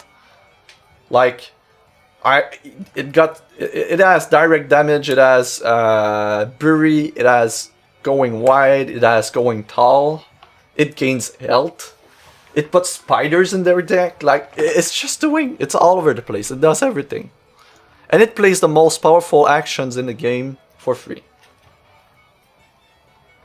because why not? Level 2's Venom seems fine. So yeah, it's just, if you're not 15, you lose a bit of consistency because you don't have all the talent points, but it does work. It's just less consistent. For instance, when you're in a fight where you need to, in the second fight of the graveyard, for instance, it's just really hard to survive, but it does work. All right, we've got tons of things to review. I don't think I'm going to do... Well, we're just going to go over a card review. I'm not going to go documentation this week. Hopefully I'm not going to get interrupted by work this week. However, I do have a decent amount of work to do today, so I won't be able to do a 5-6 hour stream as I would love it to do. But we can certainly review the news and see, what time it is and where do we go from there. So let's put up the news real quick here. Okay, so last stream was last Saturday, which was the 11th. So we're going to go back to the 11th. So last news we reviewed was the Primordial Knowledge, Scapegoat from Varenis. And then there was the Immortal announcement. So this is a really big one. I'm so excited for it. It is so great to finally have some news about Immortal. That is, I 100% agree, this is the biggest news. Besides a release date or new feature in the game, this was the biggest part of it. So we knew that Immortal format was coming, and for those who are not who doesn't know what Immortal is with the new set that is going to be released in the upcoming weeks. We don't have a date yet, but as time progresses, it's become likelier that we get this. Likely, if we're very lucky, like maybe the 28th, last day of February. But I think the consensus right now, with the news that we know and the pace of the spoiler and everything, people just expect this to be released in the first or second week of March. I think this is the more careful, enlightened expectation to have right now. But it is going to be, unless there's an article on the main site that tells us that there's major, problem with the release, I think everyone by now expects it to be released in the next 2, 3, 4 weeks. I'm going to talk about the maintenance, but I'm just going to review the news in order first. But then again, so the point was that we're getting a new set, which is set 6, and coming with it, it's the first set rotation in X history. So right now we have 5 sets, and the only constructed format we have is standard. Well, standard. It includes all sets because we don't have a ton of sets. Coming with set 6, what was going to happen is that the first 2 sets are rotating out of the constructed standard format. That means that a lot of cards that we're playing in decks right now are not going to be legal in standard.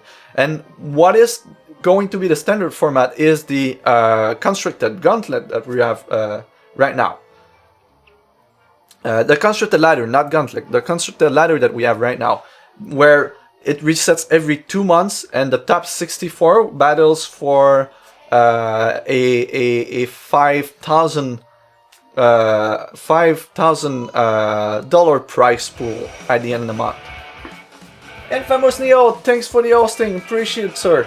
Thank you so much.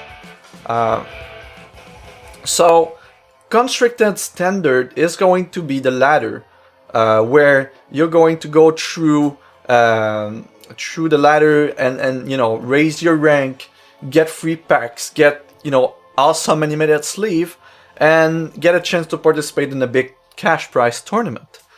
What they'll be doing with the new format, which is Immortal, is a bit different. What they'll do is that there will be a new queue for Immortal in the client, and this is going to be on demand, so it's going to work much like the ladder that we have right now, in the sense that you'll be queuing with your Immortal deck until you find someone to fight, and then you'll fight that person. However, you're not fighting that person for ranking per se. If you win, you will get a X-Primal Immortal ticket, and at the end of every 2 months there will be a X-Primal Immortal tournament, and the entry fee will be 20 of these tickets. So every 2 months we will have a Cosmic Crown Showdown with the top 64 of the constructed ladder, which is standard, and every other month we'll get a big Immortal tournament sponsored by X-Primal. So in a sense, coming in with the new set release, we will have one big cash tournament every month in the game. This is very exciting, and the prize pool for this X-Primal tournament is very significant. The first place is getting $500 in store credit, a complete set pack. So this is one card, one copy of every card of a set. And also 20 Shard of Fate and 20 Shattered Destiny packs. So these are packs that are going to rotate out of the store, of the in-game store, once we get set 6. So this will be one of the only ways to get these packs. You won't be able to get them in-game to buy them in store. You will have to trade them in the auction house or buy them from stores, or in this case win them with the tournament. And $500 in cash in store is very big. I mean, you can buy packs, and you can sell these packs and these cards for cash afterward. And I'm pretty sure X-Primal will provide you with a way to cash in your store credits as well.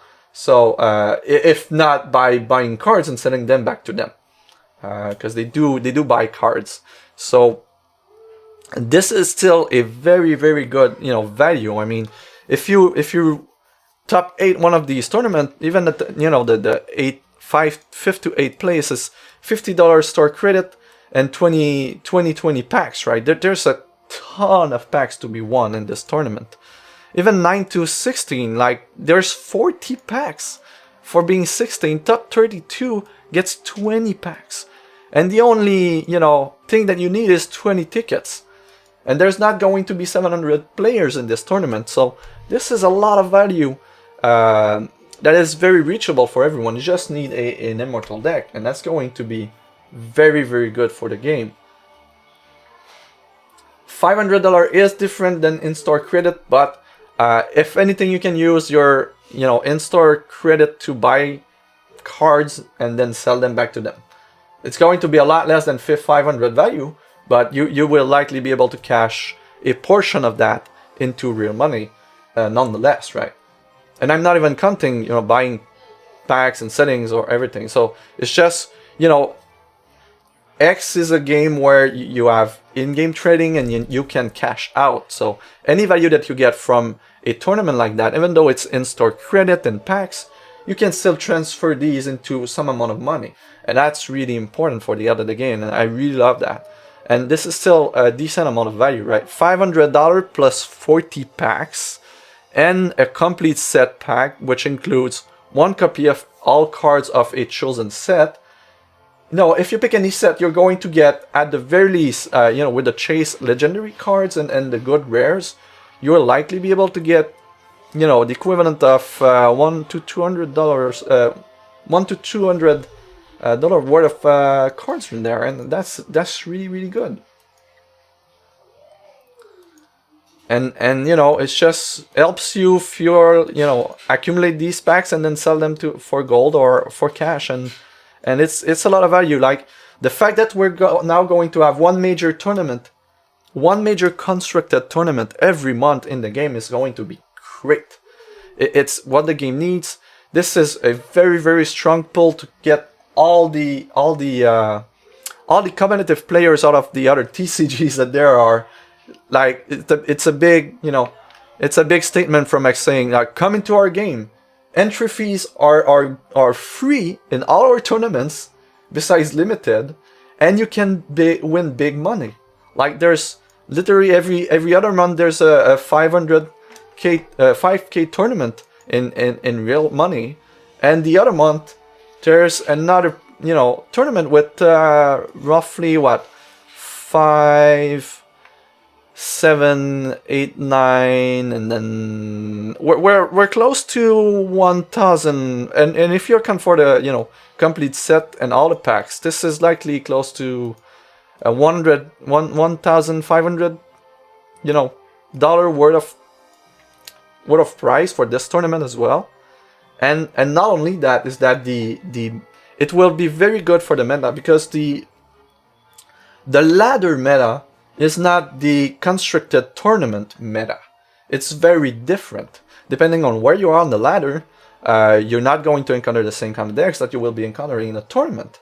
Also, even at the top of the ladder, the people that are in the top tends to test decks, and maybe if there more competition, and I expect as the player base will grow, at some point we'll have so much competition at the top of the ladder where it will be very close to being a tournament, a snapshot of what we can expect in the tournament. But right now, the ladder is public, all the deck lists are public, so don't expect teams to be testing their sweet new tech in the ladder for it. However, if the ladder becomes very competitive, that's another story, because you kind of need to spoil your techs because you want to be in the top 64. So that's going to be very interesting as the game progresses and get a bigger player base. These tournaments will shape the meta, and every month we'll get a big update on what the meta is. One for Immortal, and then for Constructed, and then for Immortal, and then for Constructed. So that's really, really great, and it's going to get the game some pace. So I can't wait for this. The Immortal format, again, you have access to all champions, all gems, all cards. However, there's a list, and there will be a watch list for Immortal, because this is a very big format, and you can't just expect the designers to design cards that will be okay in all formats. At some point there will be so many cards, so many combinations in Immortal. There's already an insane amount of combination right now in the game, but imagine an extended or a legacy format down the road when we have 10, 12, 15, 20 cards, right? So this is where you need to have a watch list, or some kind of a list of cards that you keep in mind that you want to remove from the format to make sure that it is interesting and competitive. And how they will be doing it with X is a slightly different way of doing it than what you see in Magic, for instance. And what they call it is the watch list. And what it does is that it presents like 2 stages of cards. So, and really we have 3 stages. So the way it works is that we have the first, what I'll be calling the first stage, right? It are the cards that are playable in the format. Now these are the cards that are not on the list and are playables. And then you have cards that are on the watch list. Cards on the watch list are cards that the developers and X Entertainment are looking into and telling us, guys, these cards, we know that they're powerful, we know that they may be problematic, so we put them on the watch list, and we're keeping a close eye on them. And these are the cards, champions and maybe gems, that are likely to get banned at some point if they become too toxic for the metagame and the environment. So you already know in advance which cards they are looking for right now for possible bans in the future. And then you have the third step, which is adding them to the ban list. So they go from being played and not in the watch list to in the watch list to in the ban list. And they will be reviewing the watch list every other month. So every 2 months they will be updating the watch and the ban list after 2 weeks after the Immortal tournament. So every 2 months we will be getting an update to these lists. So it will be moving. It will be, you know, they will be playing with these watch lists and the ban list to shape the format, shake things up if things get stale and everything. So I really like the you know, the ladder, the step approach, telling us in advance what they're looking at and what we see in the list. There's only one thing that is banned in Immortal. One thing, and it's the Prime Ruby of Destruction. What you can see in the watch list though is that the Minor Orb of Conservation, this is the Spell Shield gem, the Minor Sapphire Gem of Mischief, this is the gem that provides Quick, and the Champions Riddle for Banks brings something back from the crypt. Angus, we already know Angus. Cressida, even though she was nerfed with a very, very low health, in Immortal format, games will be quicker, so having less health will be much less of a concern overall if you have a fast deck. So Cressida is straight up, you know, in the champion watch list. We also have cards. Titania's Majesty. You will be, as you can see right now, Titania's Majesty is not in the ban list for Immortal. It is in the watch list. It means that we will be able to play Titania's Majesty in Immortal. I'm so happy about that. I love the card. I love playing with it. I understand it presented a problem and it had to be banned from Standard, from Constructed for a long time.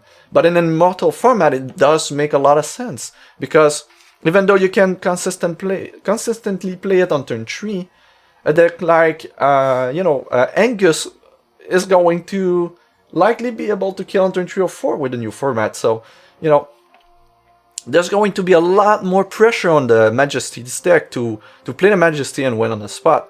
So that's why I love this. I love that it is on the watch list, but I love that we will be able to play with the card.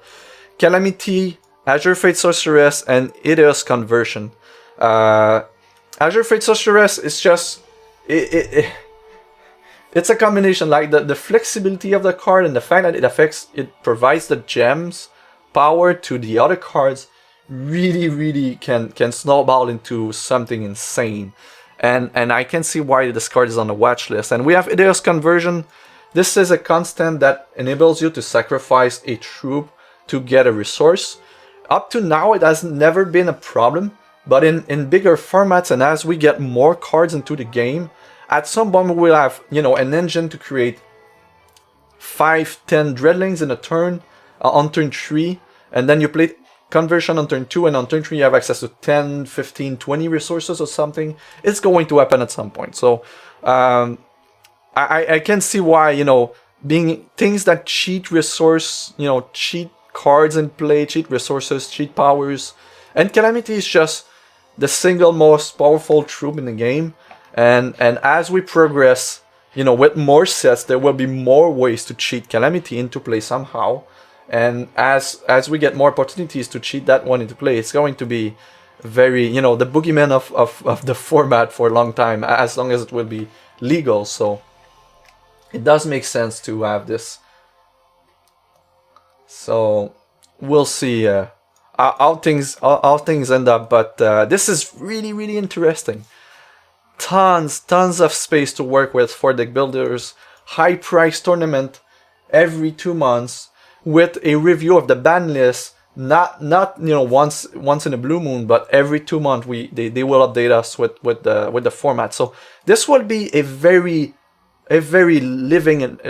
good living and breathing format, because there will be constant change to it and updated. Even though there will, you know, even between set release, they can just change the ban list, and all of a sudden you have a brand new format. So it's going to be very cool to have that format. I do plan to play Immortal on stream a lot. I love this, and it is a lot friendlier for me to achieve the 20, you know, token 20 wins than to be able to access the top of the constructed ladder in standard, just because of my schedule and the way real life is set it up for me right now. So I'm really looking forward for these tournaments. There's also a change that's going to be in the game with Immortal. They're going to change the appearance of some cards. So you know that right now we have the standard cards like these that have the you know, the usual border, and we have the PvP border that have the kind of nice overlay here, like nice border with a small crown here. That does mean that this is a PvE card. And what they're going to add with new patch, since we have a new format for cards, we're going to have cards with this little star here and the background of the cost in white. This means that this card is playable in, it's a card for the Immortal format. So you will have standard cards that are going to have no additional border, no icon, and the cost, the background for the cost is going to be black. And then we have other cards that are only legal in Immortal for constructed, where they will have a white background and a small star here. That means that they're going to be cards only playable in Immortal or in PvE. And we still have the PvE cards with their border and the crown here.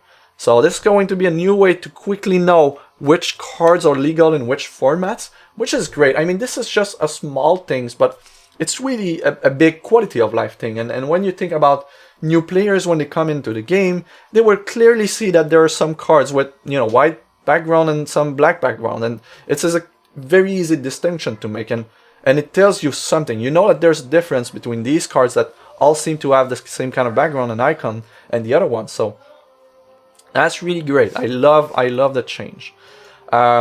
Another thing that they mentioned in this article is that we're going to see a reprint of Verdict of the Ancient Kings in the new set, which is cool.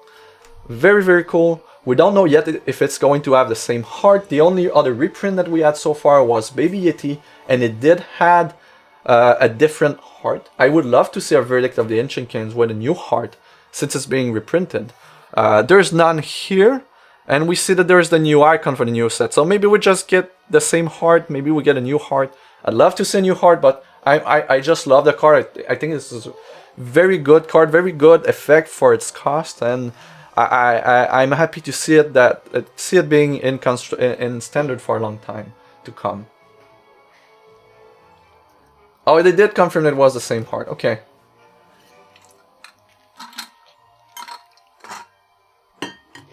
Put Krita's face in there. So we'll see, but this is a lot of interesting news here. Immortal format is going to be awesome. From what we knew about set 6, we knew that there would be a new set, and the other big part of the release was the new constructed format. We've got about half the set spoiled so far, and now we know about the Immortal format. Unless they add new significant feature to the game with that release, it means that there's not a lot to be spoiled.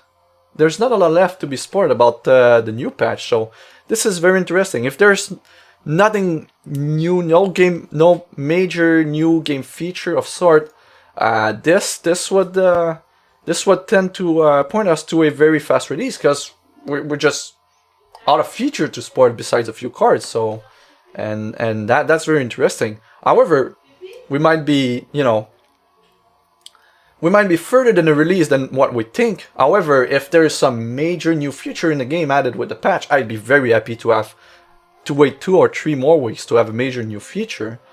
There's a bunch, you know, everyone has their bucket list for new features in X.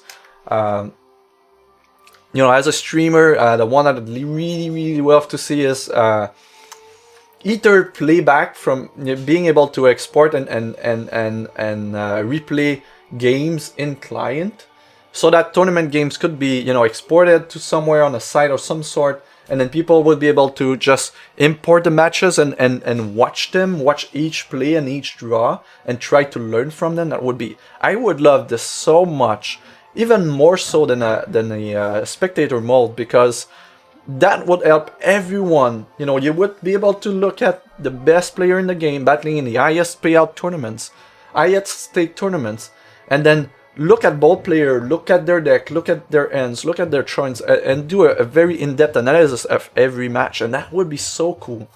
And that will help players, and that will help me become a better player. So that would be the one that is on the top of the feature for me. I'd love to see some kind of partnership with Twitch or streaming services in-game as well, instead of having to rely on other means. That would be cool, but not really necessary. The other thing would be a revamp of the communication features that we have in game, because they're not good. They're just not good. But we'll see. So this was the Immortal news. Tons of new stuff. Very exciting stuff in there, for sure. The new format is going to be great. The way they implement it is very smart. I love it. I don't think, since it only requires 20 tokens, it's not going to, you know, it doesn't force people to play indefinitely. You just need to play 20 matches if you win them all. But, you know, most of the time you'll have to play 30 matches. Still, 30 matches is a lot of time investment. And in the meantime, you know, you do have the ladder, and the ladder will still be running. So I think we'll be in a good spot with the Immortal format. Now, on the same day, there was a community spotlight for a new card, which is the Arendelle Monk, an uncommon for the new set. So we're going to skip on the card review for now. Well, the ones that are in video. So we had another one on the 14. Love is in the air. For a few cards actually. So Skittering Gang, and we've got Mechanized Gem Scout, and the Ash Feast duo. This card is really interesting. With a mobilized trigger, this can be a 5/5 speed crush for 5. However, it does have a deploy. Gain a charge for each exhausted troop you control. You will likely have one from the mobilized trigger, but this is very interesting. It's not Mama Yeti, but we're kind of close to Mama Yeti in term of punch here. So very interesting card indeed. Ton of news there. We've got a news here from Curry Burkhart, and this card I love the card so much. This is my kind of card. I don't know if I'll be able to find a good home for the card, but it talks about all the design cards and how they come up with the final versions of cards. Very interesting read.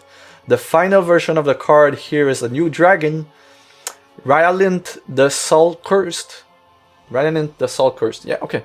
5 cost, 1 blood threshold, 1 sapphire threshold. It is dragon unique. It has flight. It is a 5/5 flight for 5, and it has deploy. Each opposing troop gets Soul Cursed, and Soul Cursed reads: when a troop you control with Soul Cursed dies, sacrifice each other Soul Cursed troop you control.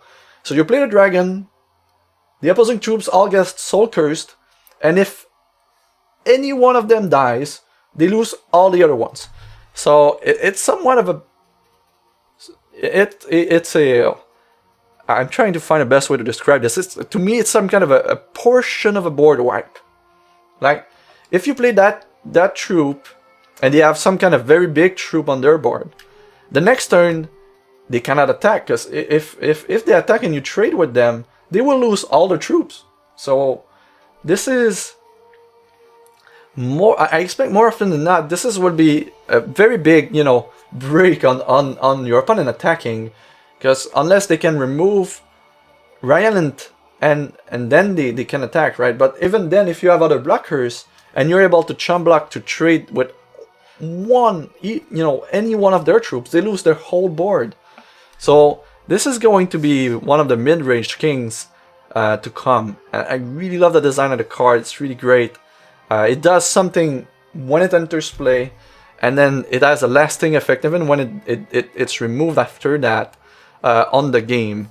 And if you're playing Sapphire and Blood, you better believe that you have removal for one of their troops. So you could even be playing Ryland on the turn 5, and then on turn 6 play any removal, wipe their board, and then you just got the game there. But it's the opposite of the Mylant, the Livebringer, in many ways. And the best ways I would put it is that Mylant wasn't really playable, and this guy is very playable. So really good card. I can't wait to play with this card, and I love Diamond. You know, Sapphire Blood is likely my you know, the combination that I like the most, and I can't wait to try this one out. Skies of War rules update. We did have a rule update for the upcoming patch. So random creation is getting a small change, but it will have a significant effect. Well, it gets two changes really. The first one is that when you have something that is created at random, it will be format legal. So if you're playing standard, it will only create cards for standard. If you're playing Immortal, it will create any cards that are not PvE cards. If you're playing PvE, it will create straight up any cards. But the random creation that happens in the game will care about what format you're playing in, which is great. I mean, you certainly don't want, you know, people playing standard or limited creating cards from previous set that are not even sold in game at this point, and with mechanics that doesn't fit at all with what you're doing, that might, you know, be new to the players, and that might create a lot of awkward situation. The other change to the random is that creating random cards right now will not be able to create created cards. You know, these cards with a gray symbol in their cost, like the Rock Elemental, for instance, that is created by Tetzat the Champion. Right now in the game, if you create a random troop with cost 6, you can very well get a Rock Elemental from your troop creation. The Triumvirate is another card that is created by combining 3 legendary troops together, and then you get this extremely powerful card that is only, you know, that you can only play with when you create it with the other cards. And right now, any random troop creation in the game can create these troops that are created, that have the gray symbol. But when we get the new set and the new patch, what will change is that when you create a random troop, you won't be able to hit these created cards. You can only hit the cards that you can have in your collection. Because these cards, you cannot have them in your collection. They are created by other cards, or gems, or champions, or talents, for instance. And what in random with this change is going to be it's going to have a lot less variance than it has right now, and it's a very good thing for the game. Again, random is good. Some amount of random is add fun to the game, and it creates great opportunities, great lines of play, great, you know, moments in games. However, when random is too large and the variance between the good cards and the bad cards is too high, you just feel like you're playing the lottery, and if you get the right number, you win a game, and if not, you don't, and that becomes a problem. And I'm mentioning that because the created cards, they tend to be very powerful, right? You need to work to get these cards. You just don't get them. You need to play cards, you need to achieve some kind of condition, likely need to invest some amount of resources to get them. So they tend to be powerful, and way more powerful than the you know, normal cards that you have in your inventory. So it makes sense to have them removed from the random pool, because you know, we're seeing them experiment with random in you know, new different ways as we get more sets and more things released. And you know, being able to hit these very powerful cards is a problem, and they're fixing it with the new set. I really love that. Threshold modification, it's a very narrow scenario, but what they mention is that right now, when a card or effect modifies a threshold, if you revert that card, you don't revert the threshold modification. And with the new change, what will happen is that threshold modification will be a modification attached to the card. So if you modify the threshold of a card and then you revert it, it will get back to its previous threshold state, right? So it's just a status that it will be. Yeah, so the example here is that when you use render to steal a green paw emancipator with empower, you get a blood threshold green paw emancipator. However, when you empower the emancipator under the old rules, you get a wild emancipator because it remembers, you know, the threshold that it was. But now that, oh mate, I explained this wrong, right? Did I? I explained it wrong. But right now what happens is that, you know, yeah, I guess I'll have you guys read this threshold modification. So there's weird corner cases where reverting or modifying a card would change back the threshold to what it was before instead of keeping the new updated threshold. And when these scenarios happen, what they modified is that you will be able to keep the modified thresholds instead of having the threshold, you know, change during the modifications. And this is corner cases, but it's just for things to make more sense when you modify cards. Gem power, this is very, you know, very technical, but we have, you know, socket that provides power to cards through their gems, and we also have cards with socket and gems that provide their socketed powers to other cards. So this is just a cleaning up the rules where, you know, how do we word when we provide a gem power, and how do we word when we have a gem power, and what happens when a card's transform. Do we keep the gem power? Do we miss the gem power? And so on and so forth. So very interesting read. If you're interested in competitive X, you need to make sure that you understand these rules very well. I reread the article once, but you know, it really feels like it's just a good cleanup of some corner cases, things that were not happening often in the game, that were kind of, you know, that when they happen, they were making you like ask questions, or they raised doubt into your head, and that's not good for a game. So it's just nice cleaning up, you know, some amount of rules with the new set, and they tend to do that. So I really love that they're doing it, that they're putting the efforts of, you know, improving the rule set in X, the clients and the way things work and the interactions. Friday update this week was just a recap of all the news, but we had a week where we had a spoiler or significant news every single day, and that is a big pace, because before that, the previous week of the spoiler season, we were receiving news on multiple days, but not every single day. And this week we had an article on the main site released every single day. We seem to be picking up pace with new information about the set. One could think that this is a sign that we're getting closer and closer to the release. It's just a recap. Reminder that the 2017 Season 1 ladder is almost close. It ends with February. So if you're not Cosmic yet, you only have, what, 2 weeks to work with? 1 week, and yeah, well, that's not a lot. You have next week until next Tuesday to become Cosmic, to have access to the sleeve. And then the top 64 will be battling in the Cosmic Crown Showdown. That will be on March 11th. There was a spoiler for a very cool card with random diligence, but they're all good. Very cool card to review if you're interested in this. What they can do with diligence. And we had in another news today. Oh, that was today. Song of the Immortal Flame. And today we also, well, wasn't it tomorrow? Well, last night, I guess. Hello? Okay. So, in-game mail announcement. Hi everyone, we want to let you know that we're going to do a major backend maintenance early next week. This maintenance will not introduce any features yet,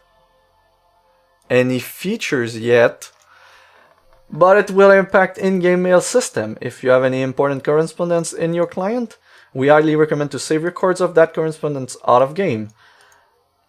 What this means in very simple terms is that they're going to do a big maintenance in the backend early next week, and you may lose all your in-game mail.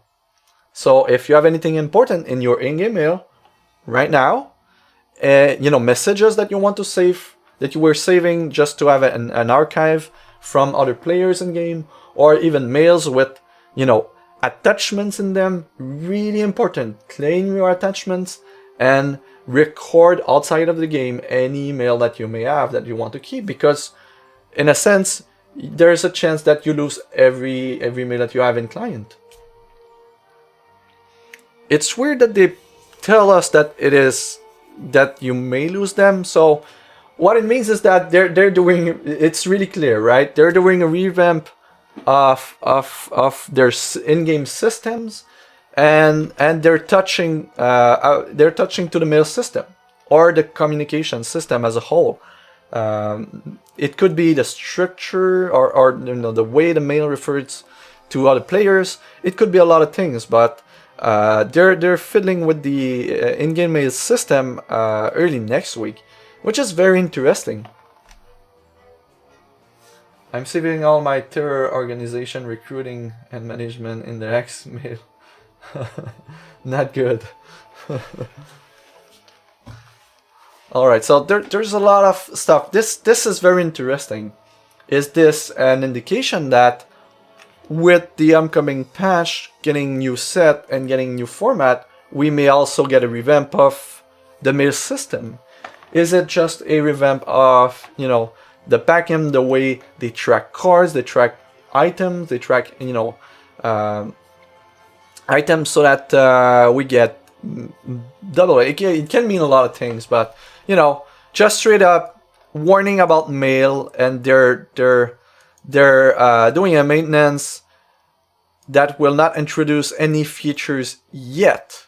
This would imply that they will be introducing new feature, just not with this maintenance. So this is a good indication that we're not just seeing a new set and a new format with the Scars of War patch. We will be also seeing new features, and this is really great. I'm so pumped. This is the first time we hear about new feature for the new set. I'm really excited to see what they are, and apparently they have to do with mail, so we'll see.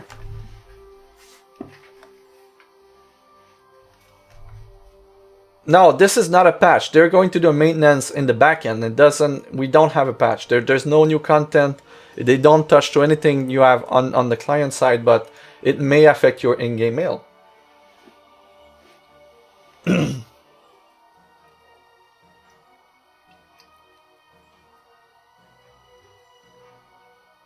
So, very interesting. Very, very interesting. New features, and a set is not a new feature. A new set is not a new feature. I don't think they ever referred in the past to new sets as being new feature in the game.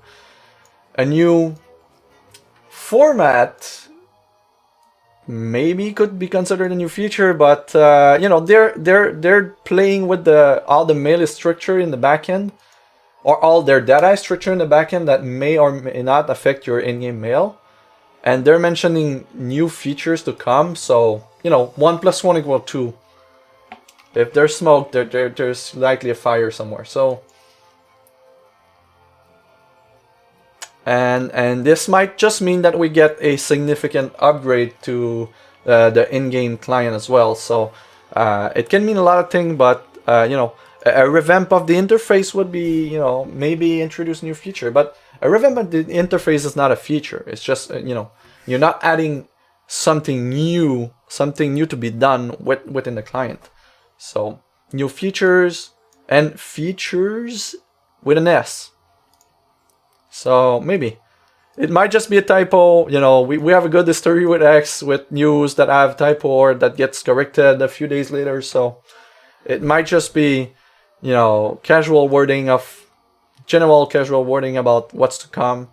But I hope, I like to think that this points to a new feature. I would love to see a significant new feature being added to the game along with the new patch. That would be great, and that would make the game progress a step further, in maturing and becoming a monster that we all hope it will become in a few months or a few years, right? But very interesting stuff. The one feature that I would love them to fix is the in-game personal messaging system, where if you're online and you receive personal message and you're not on your computer, you come back later and you have a notification that you had personal messages, but you don't know who sent the message, and you can't read them. And I really don't like that. That's a pain in the ass. So I would love them to fix that with a new patch. We'll see. If they're touching with if you're touching the mail system, they might be touching other communication features as well, or maybe adding a new one. That could be great. Tying in the in-game chat to, say, other you know, software like Discord or Skype or Slack or things of the sort could be very, very cool. Like a way to keep in touch with other players, like community communication, you know, features. That would be great. We'll see. We'll see. We don't have any details, so my guess is as good as anyone's guess. So that could mean a lot of things, but they're very, very interesting. Very interesting indeed. So, lots of news last week. We've got tons of news, but in-game feature will include the next set as the S is added when you consider immortal. They have old gem listed. I can't remember them all. I don't think there was. I believe there was in the old site. Old.xtcg.com. Is that the address? Yeah, that's the address for the old site. Let's see.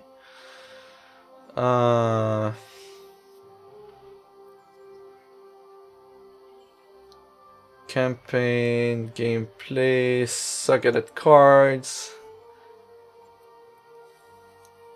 I believe there was a...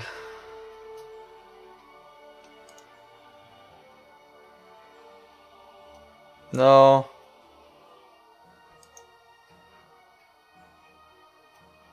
Did we have a gem inventory in there?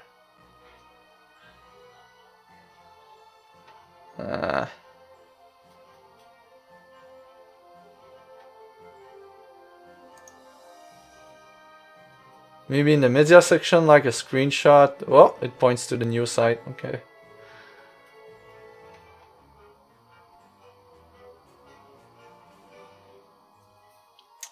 Sucketed cards, champions, campaign, tournaments, deck lists. Deck lists. Okay. Maybe not. Maybe we don't have.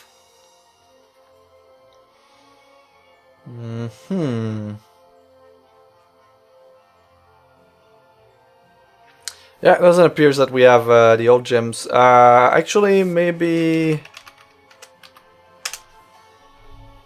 you might be able to see them in XTCG browser now that I think about it.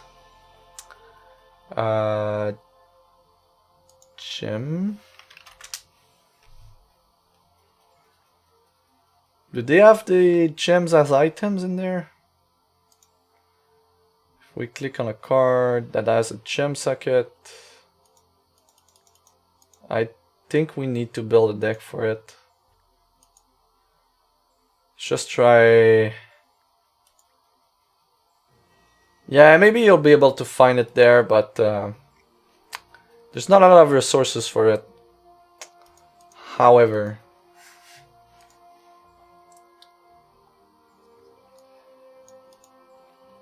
well, you could qualify the format that we have right now as Immortal, as Immortal includes all sets, and right now the formats that we have include all sets, but it's just standard, really. Standard pre-rotation. Immortal is all sets released up to date. So once we get set 6, we will have constructed standard, which will include the last set 3, 4, 5, 6. And the Immortal format will include set 1 up to set 6. This is how the Immortal format will be working with a new set. So, and there's a lot of details in the announcement. Again, we did an overview of the articles, but if you go in there, you'll find a lot more details. So don't hesitate to go on the site and go through the sets here. So how it will happen is fairly easy. So, you know, Immortal will be all released sets. And standard will rotate every even set.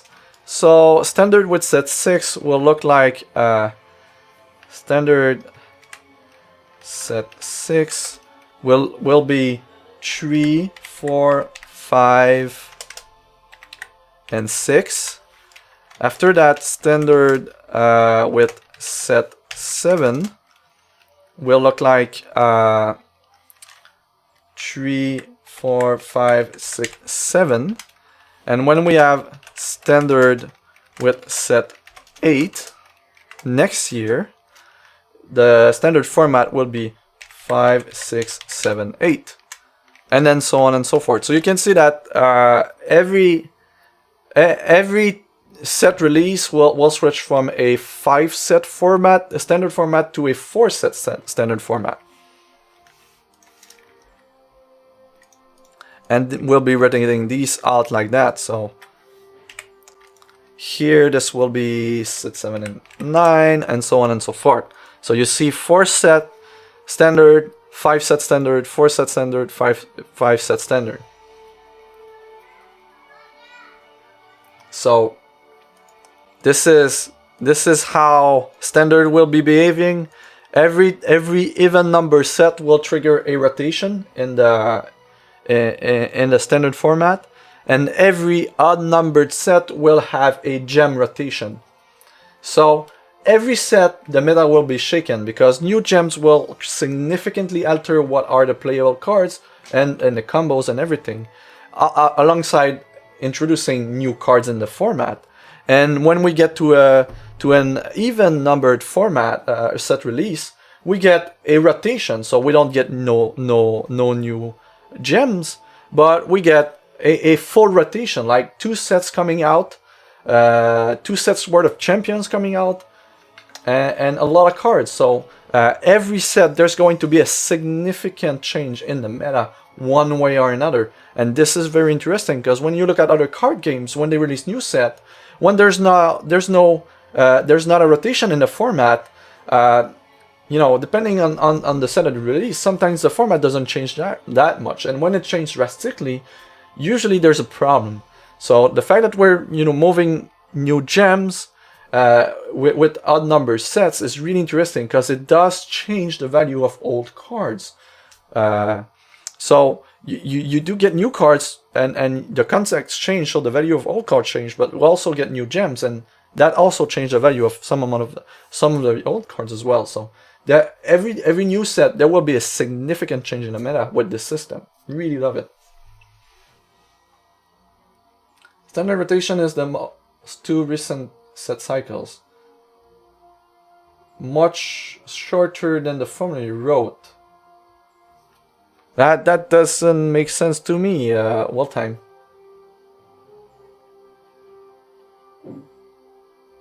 I was just giving an example with set numbers, just to show that we will be getting When set 6 release, the standard format will have 4 sets and then 5 sets in the standard format. And then when we get the other one, the 2 previous set, the 2 oldest sets will rotate out, and then we'll be having the 5, 6, 7, and 8 in there. Of course, you know, these sets have names, but this is what the standard format will look like. This is accurate.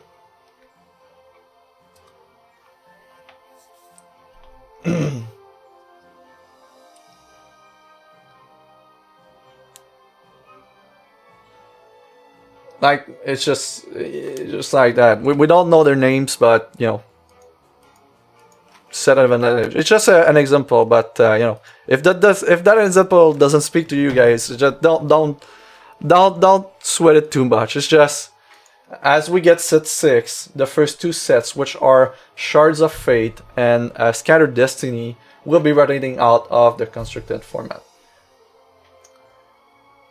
I might stream alongside you doing... No, I'm going to go off in about 30 minutes. I have to go and cook a meal, and then we're going to go out, play some winter games with the kids. I only have 30 more minutes. We've reviewed a ton of stuff. There's a ton of sport cards. Maybe we can look at the most significant sport cards last week, and they're very significant. I think this is an understatement. Let's see. Let's go in on 5 shards.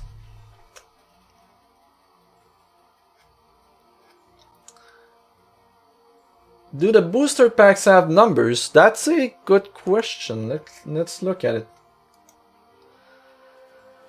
Where do we go? Let's look at the inventory real quick.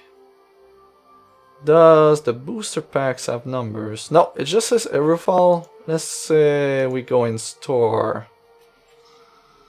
Booster packs, Aerofall, details. No, that doesn't appear to have. Doesn't appear to have numbers. Well, they're in order of release in the store. So, you know, Shard of Fate, Shattered Destiny, Armies of Myth, Primal Dawn, Hero Fall, and when we get a set rotation, these 2 will be out of the store, and then we'll have Armies of Myth, Primal Dawn, Hero Fall, and Scars of War. I guess that's the best way to go at it. Oh, sorry. Primal Chance. I don't think there's no numbers in game. Maybe in the auction house. I don't think so. Do they have set? They're in order of release, are they? Huh, there's 2 Shard of Fate there. Well, what's that? Wait, what? Shard of Fate, and then Shard of Fate, and then Shard of Fate?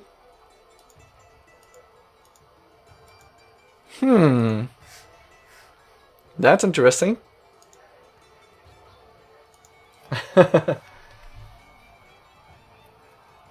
Can you open your inventory and mouse over packs you own? Sure. These are the Alachan Sea packs. These are the Great Machine Graveyard packs. A few Runes of Kukuden packs. And some Aerofall packs.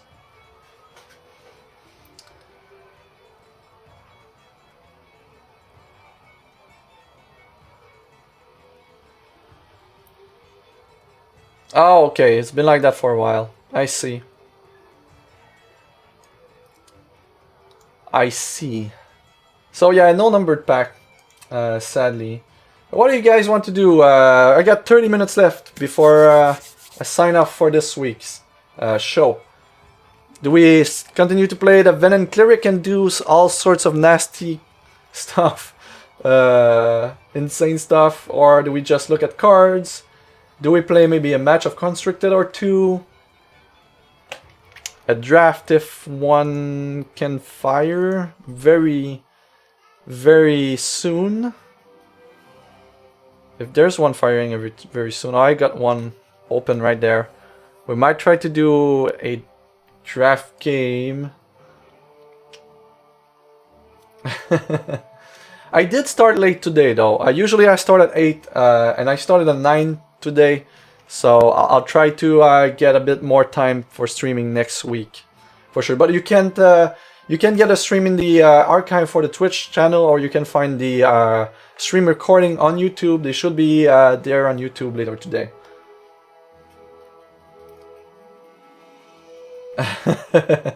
Dupes. Alright, so where do we go from there? Do we go with preview cards, sporters? I guess we go with sporters. That's what... we're going to address a card, which is a crazy card that was spoiled on the last episode of 2 Turns Ahead, the 5 Short Sport podcast. And that card is very good. It's going to be a defining part of mono blood decks of the future. And oh, that's not the right one. Where am I? Okay, so where's that screen? Okay, this one, sporters. There's a bunch that are really cool, but here it is. Pride of the Dam. So let's just remove that. Bride of the Dam. So if you didn't see or hear about this sporter up to now, you better get updated with your sporters, because I present to you one of the chase cards of the set. So, Bride of the Damned. This is a 3-cost 1 blood threshold troop. It is an avatar of suffering, a 3/3 at legendary rarity. It has lethal, and when you gain a blood threshold, target opposing troop gets -1/-1. This is not until the end of the turn. It is permanent. And there's also another power that triggers if you have 5 or greater blood threshold that reads, when an opposing troop dies, revert it and put it into play under your control. Okay, things are happening right there. First off, this is a 3/3/4/3, inconstructed 3/3/4/3 with lethal. It would not be good enough. It would just not be good enough. If it would be 4/3/4/3, now it survives a fireball. It survives a lot of of actions that we have in the game that do 3. But at 3 defense for 3 cost and 3 attack, 3/3/4/3 is okay. I mean, it's not bad. But for the constructed decks that we have today, it's not. It will not be good enough. Now, when we look at the power, do a permanent -1/-1 on a troop. That might be significant, right?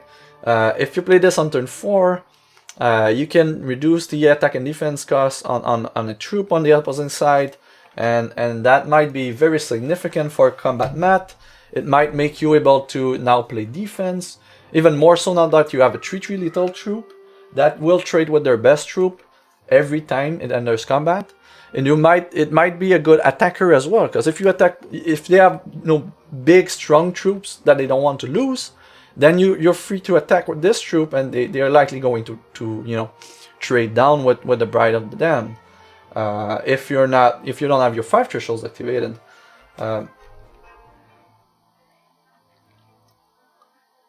The blood one is -1/1 block to opposing troop. Wait, what? Oh, you're speaking about the gems. Okay.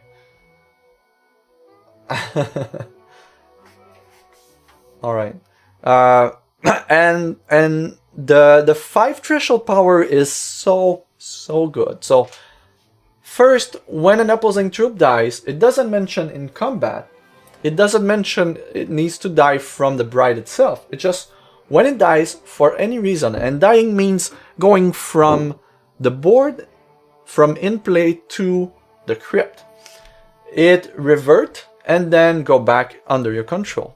So first, the one thing that is very obvious is that if you're using the first power, right? When you gain a blood threshold, give -1/-1 to an opposing troop. So at some point, you may just kill a troop by accumulating -1/-1 on that troop.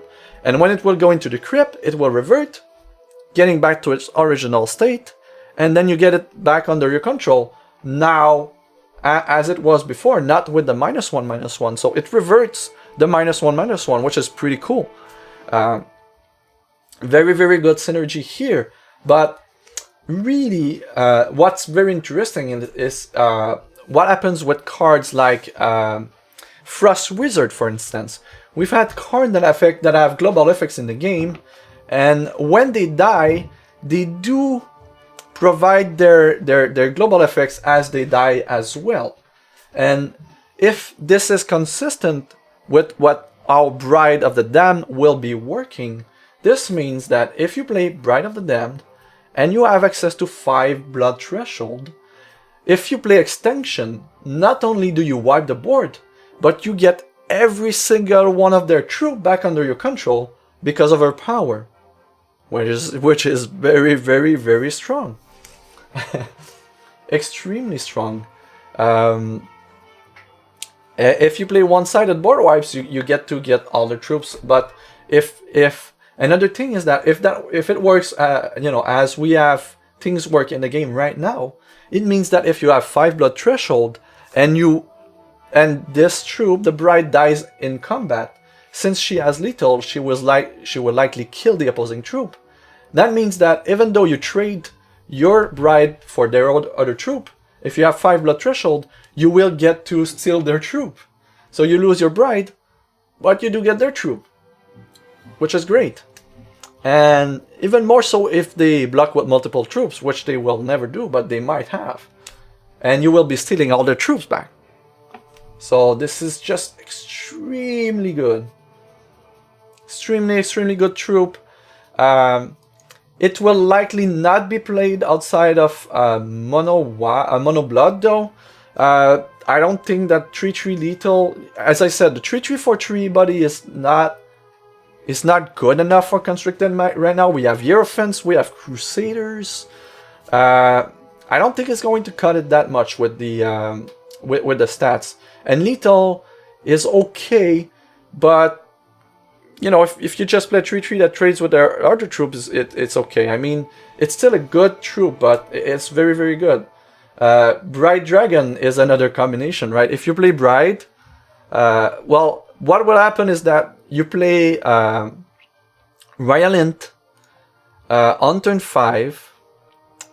Where's that dragon here? Ryalint. Here he is. Another cool line of play would be if you're playing 2 shards. That's asking a lot, but let's say that you manage to have all the blood threshold that you need, right? You play, or maybe you play on the 5th turn you play Ryalint. So all their troops become soul cursed, and then on the next turn you play Bride of the Damned, and then you play a blood shard. Now you gain a blood threshold, you do -1/-1 to one of their troop, maybe killing one of them, and if you kill one of them, you kill all of them, and if you kill all of them, you steal all of them back. That's another combo that you can do with a card. This is something. Oh, gem list should be complete now with threshold requirement. Hangmar here providing with list of gems from the old set for those who want to start working on Constricted for Immortal. But yeah, Bride of the Damned is great card. I think it may. I don't know if it will be good enough for mid-range decks, because it's a good blocker. Like, it's a good way to stall a board, or to it's a good card to enter combat with for the most part, even though you're not getting the 5 threshold activation in the same way that, you know, a lot of the time you were playing Might Singer and you were not getting to fight White Threshold, but you were still, you know, drawing a card or two out of it, and it was still a threat that your opponent had to deal with. So much like Might Singer, this is a card that you will be playing. Even though you're not triggering the 5 blood threshold, it will still affect the board in a significant way because of its lethal power, and also the fact that it can distribute -1/-1, you know, effect modifications on opposing troops over the course of the game. So, you know, as game progresses, when you play that on the board, they're very unlikely to be able to attack profitably into your card, and even more so, if that card stays on the board and you play shard, eventually you'll be able to kill something. And if you manage to kill something eventually, you likely have the 5 blood threshold, and then you'll be stealing it. So this is a lot of value for 3 cost. Obviously, Mono Blood is going to be all over that card. You know, in Immortal, you have turn 3s, Bride of the Damned, like turn 1, Vampire Prince, into turn 3, Bride, into turn 4, Vampire King. Why not, right? A lot of removal. That's going to be a thing. Bride of the Damned, if you want to go 2 shards, is going to synergize very well with Dingle. Dingle is very interesting with Bride.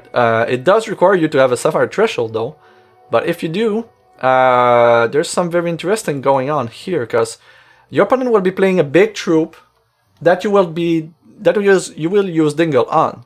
So maybe you will use Dingle on a Krokazor, for instance, that would have eaten your Bride, and then they're stuck with a Dingler, and a Dingler is a 0/1 troop that does nothing. However, it's a 0/1 troop, so the next time you play a Blood Threshold, you can kill it, and if it so happens to be your 5th Blood Threshold, you will kill it, it will revert to its original state, and then you steal their big troop. So that's a way to kill big troops in one activation of the Blood Threshold here. So Bride has cool synergies with Ryalint. She has cool synergies with Dingle as well.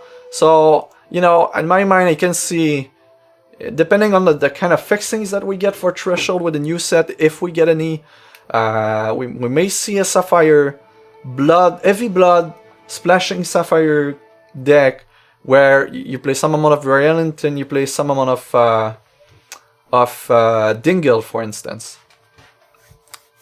And we've seen a lot of, you know, very good 1 Sapphire Threshold cards that could be very well played. With the new set, we're getting the second half of the Well cycle. Even though they were not spoiled, we know that we will be getting them. So that means that we will be getting the Sapphire Blood Well, and we already have a few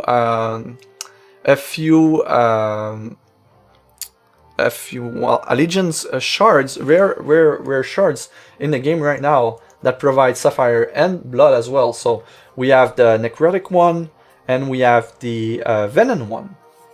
So trying to see, you know, can we create a Venom based deck with Bride of the Damned and some amount of Ryalint, playing Blood Removal and some Dingles,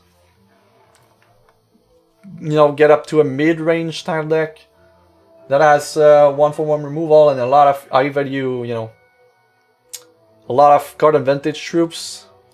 Maybe, but Bride and Ryalint are very cool card. Dingle works well, you know, with all of them, but that's still very great.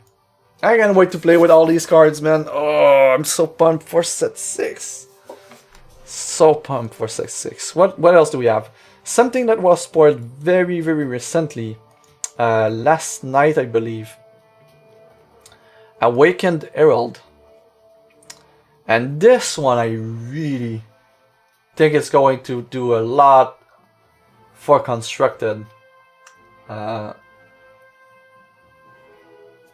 If it mid-range and like 85% blood, I could even see them using Fallen Singularity. Nah, not Fallen Singularity. You can't just take your turn 5 off in the current format. It's just going to die. You're not impacting the board in any meaningful way. I really don't think so. This card, however, you know, the one archetype that we had so far that really cared about, you know, a lot of different threshold was the necrotic, you know, archetype with Lixil. Right now, Lixil is coming out, but can't get a second diamond unplayable. Singularity is awesome at the moment. Ah, that's interesting statement there. But yeah, I love the fact that this one is an underworld troop in diamond, and it is a necrotic. So it provides 3 different thresholds as a necrotic. It enables the crypt dust as the rare shards for the necrotic that provides you with a threshold that you don't have, and that's a lot of threshold fixing. The one thing that I really love about this card is this threshold here, the blood threshold. This is a diamond card in the necrotic race, which is a rare shard that you want to play in a blood diamond deck that provides blood. So this is a diamond card that accelerates blood threshold. Hello. For a control deck in diamond and blood, there's a lot of removal. Hello.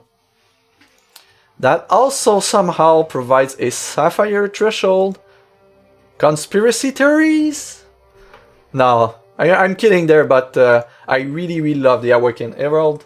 I believe that its type here is going to make this played a lot. We didn't play much of the Royal Herald in the past, but I think that the threshold that this one provides are fairly relevant. Like, we were very close to be able to get a good Diamond Ruby deck working. We were very close to get a good Diamond Sapphire mid-range deck working. We were very close to get a Diamond Blood deck working.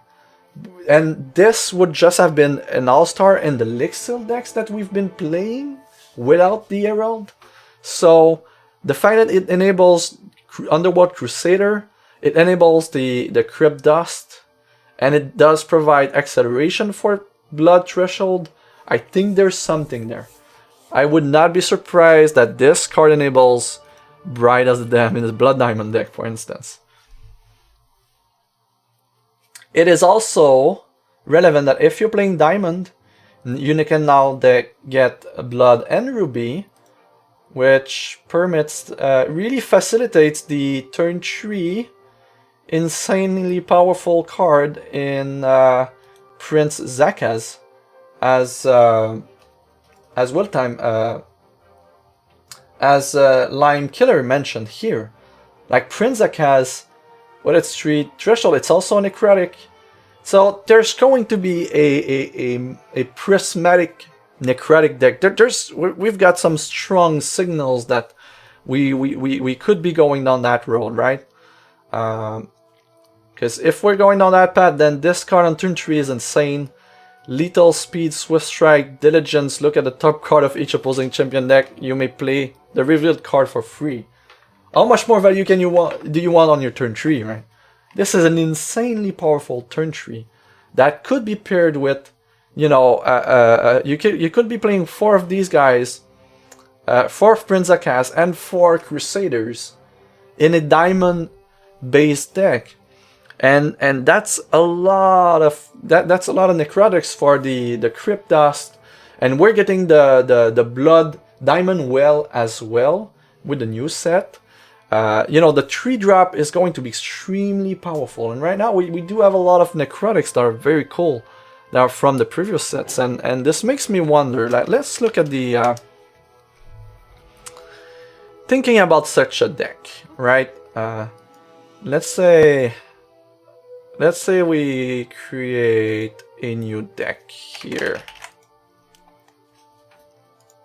Alright, so let's look at the Blood Diamond Necrotics here. We want to play Prince Zakaz. There's a possibility to play 3 Shard, but I would likely just look at this as a splash kind of thing. So let's look at the necrotics that we have right now that will be available in Standard. Let's just look at Standard first. And then we want to go with necrotics. And we want blood, diamond, maybe ruby. Let's go with ruby first. So against the aggressive decks, yeah, we look at Crusader for sure. Like, it's not even close. We're going to look at the Crusader. So now we want 10 named Underwater troop to go with the Crusaders. Not sure what's going on here. Let's see. Crusader is the high payout card. If you're playing Blood Diamond, you're likely going to want +2 defense on the Crusader just to stabilize against all the aggressive decks that will be out there.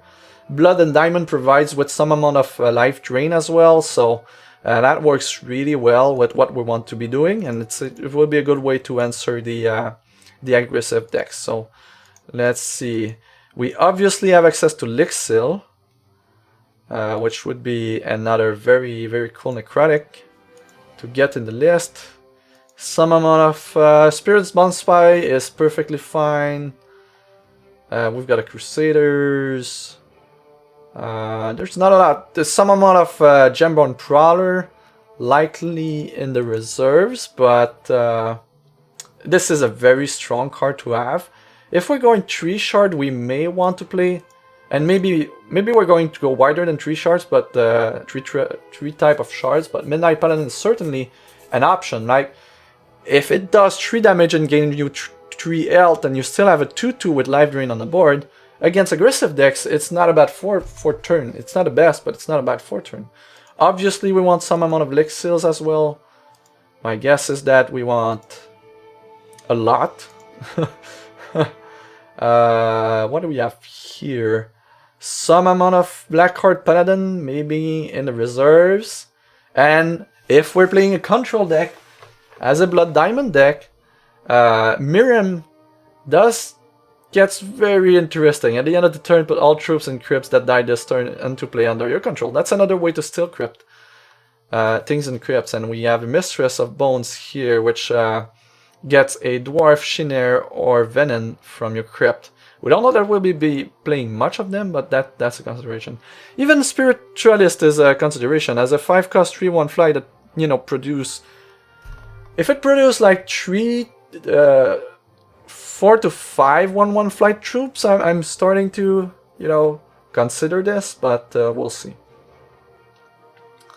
We already got a decent amount of necrotics, and we're not even looking at the new ones, right? So maybe, you know, Spirit Bound Spy I like against the aggressive decks, and it does provide some sacrifice outlet for maybe other sucketed gems that we may have.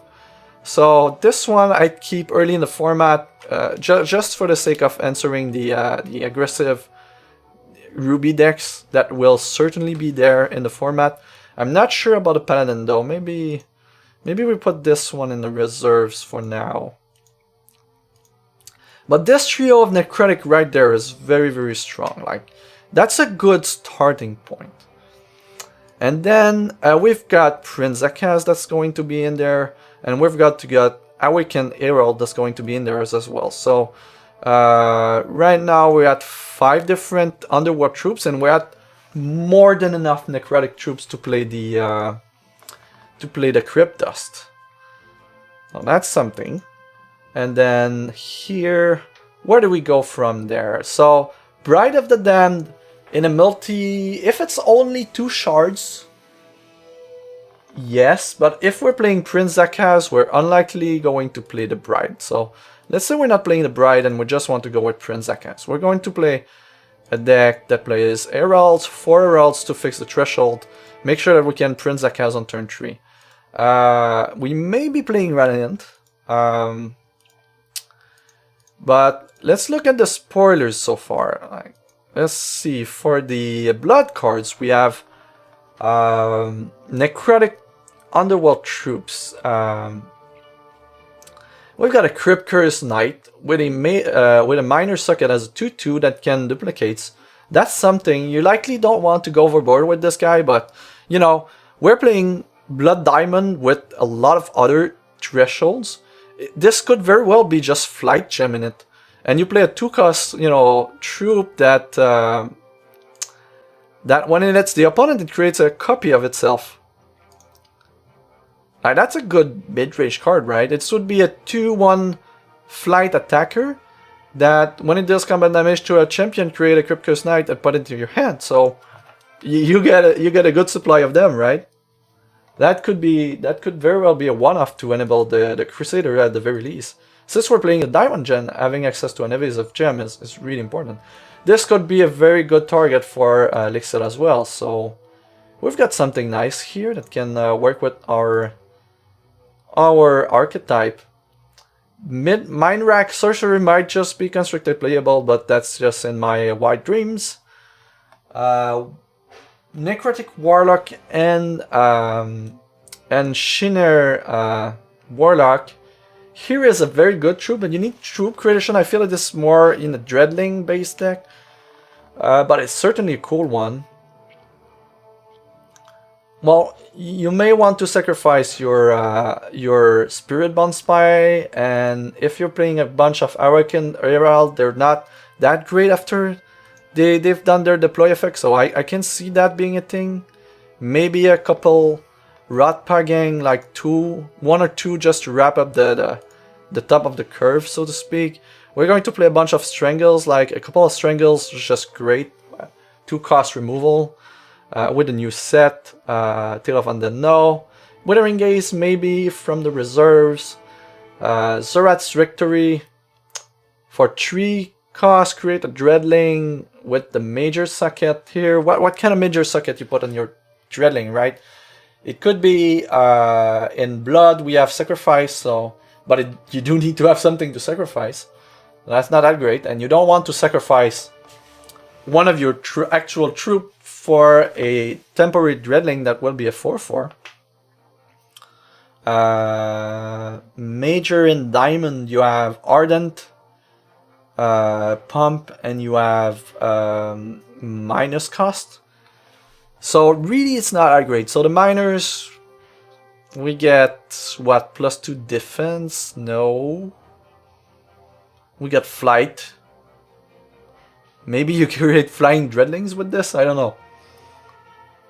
Crypt Curse Knight as a one-off with flight is certainly very interesting. But that's mainly it, right? For Diamond, it's not that great. So we've got the Awakened Herald here as a good target. We're likely not playing Daughter of the Poet, although it could just be a reserve card because it has Life Drain.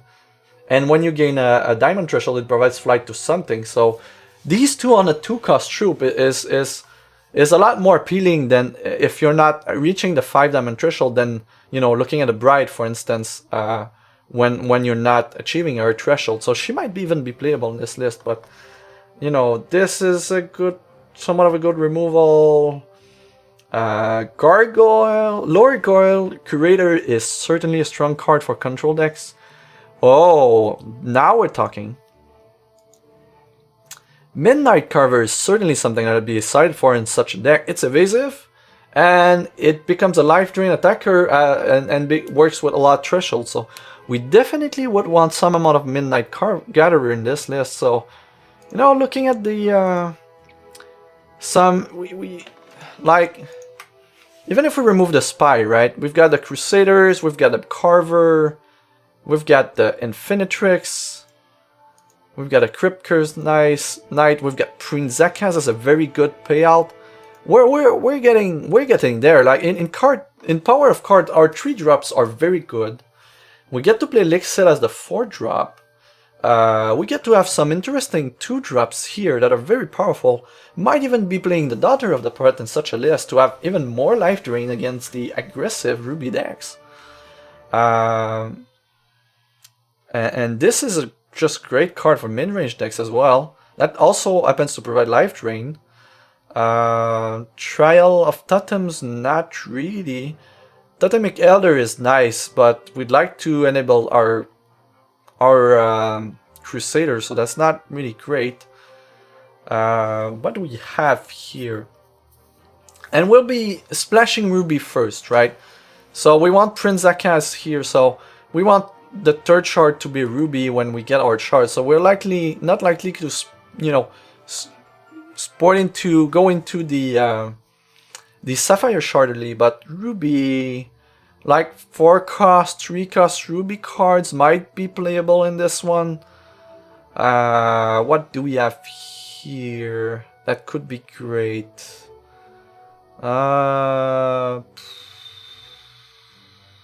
Scars of War, no. Often I don't see something that I like here, but there might be, you know, some nice ruby cards to splice for. Artifacts. Do we go with MC? No, I don't think we go with MC.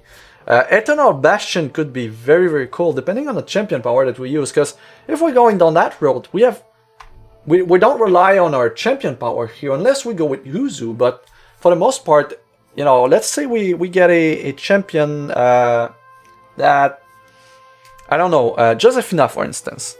With Eternal Bastion, Josephina's power, you know, for 2 resources is insane. For 3 every turn, you're just going to win the game. So that's going to be quite great. And we can even play some kind of, you know, Bloodspinner Zorat and add a few Malice, Zenton's Malice in the mix. And all of a sudden you have access to Sacrifice Fodder, and you can do some nice things with this. Eternal Bastion, I fully expect this to be constructed playable, by the way. This is going to be one of the great cards in the set. Looking at the prismatic cards, we already have Prince Zekaz in the list. Cosmic Calling wouldn't be too much of a stretch. We want something with blood or with diamond in its base cost to be more splashable. Like Radiant is certainly something we'd consider. We've got Underwater Fisher. Not that great with a list like that, so our you know, prismatic cards are not that great so far with the list, but you know, that can change. But we're still missing off the set, right? So there's certainly something going on here. Maybe you play Chimera bot with a champion that provides evasion to the bot. That could be a thing. This card is very, very good. If you manage to provide it with evasion. It's different for the warning. Yeah, different. Bastion was the text that was spoiled is not the text that we will get in client.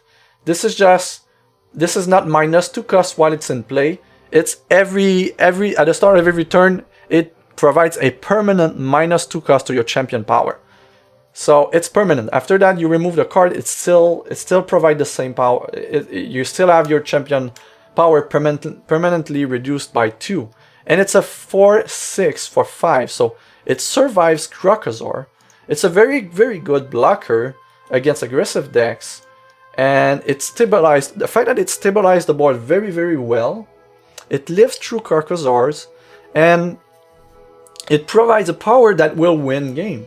The ones that I really like is when you pair it with the cycle of champions from Herofall that create banners, like Bloodspinner Zorat, for instance, where you will create a Dreadling banner for 5, but after the first turn you create it for 3, and then you create it for 1, and then you create it for 0, and if you can put a Dreadling banner every turn until the rest of the game, you will win that game. You're creating 1 Dreadling every turn, 2 Dreadling every turn, 3 Dreadlings every turn, 4 Dreadlings every turn, 5 Dreadlings every turn, and so on and so forth. That's very interesting. Creating a bunch of Valor every turn is something interesting as well. We have champion powers with high cost that are very great. Like for Immortal, and this one is going to be very interesting, like Ritter for Banks with Eternal Bastion. Like you play it, you put it on the board. If it stays on the board 1 turn, you can use Banks on the next turn, but you really just don't want to use it. You wait until they kill your Bastion, and then you bring it back, and then your champion power becomes less and less and less, and at some point your champion power, it costs 0, and you can bring a troop from the crypt every single turn. That could be very, very strong indeed. So lots of cool interaction, a new format, new cards, tons of stuff to terror craft and do. Expect a lot of terror crafting on my channel in the near future when the set 6 comes out. And I'm trying to negotiate some vacation time when the set comes out, so expect a lot of streaming when it does happen. So in the meantime, I do have to sign off now. Thank you so much for watching. Had a good run today, had some fun with PvE. Lots of very interesting things, news to review. A decent amount of spoiler discussed, so I'm not too sad about the stream today. And I believe Nico mentioned that you were going to stream, right? Nico, is your stream up and running at this point? I'm going to ask you if it is. Let me just validate if it is the case. And if it is, I'll provide you with a continuation of our morning's entertainment for X, and we're going to host Nico Sharp here, a fine X streamer indeed. Don't miss a stream. Lots of insight. Has a podcast, The Verdict of the Engine King. If you don't listen to it, you should. There's a lot of spoiler, and the price pool for their puzzles are amazing, are through the roof. And the price pool for last week's puzzle is a full set of Convocation 2015 cards, including the Stormcoat, which is an equipment that is currently sold for like $50 in the auction house. I'm not even kidding. Like, let's look. Stormcoat. There's one. 9,900 platinum for the Stormcoat. This is one of the rarest pieces of equipment in the game. It was from Convocation Packs 2015, and right now you just need to listen to the last episode of Verdict of the Ancient Kings, and you'll be getting, you'll be working on puzzles, and where you may get this amongst other things. So definitely a lot of value. So I'm pointing you guys out to Nico Sharp's channel. Please rate his channel, lots of good stuff, and take care. As always, follow me on Twitter and on YouTube. The stream will be there in a few hours. Also, spoilers of a spoiler. I will have an actual new spoiler for next week. So stay tuned for next episode of the Learning Experience. There will be brand new spoilers for you guys.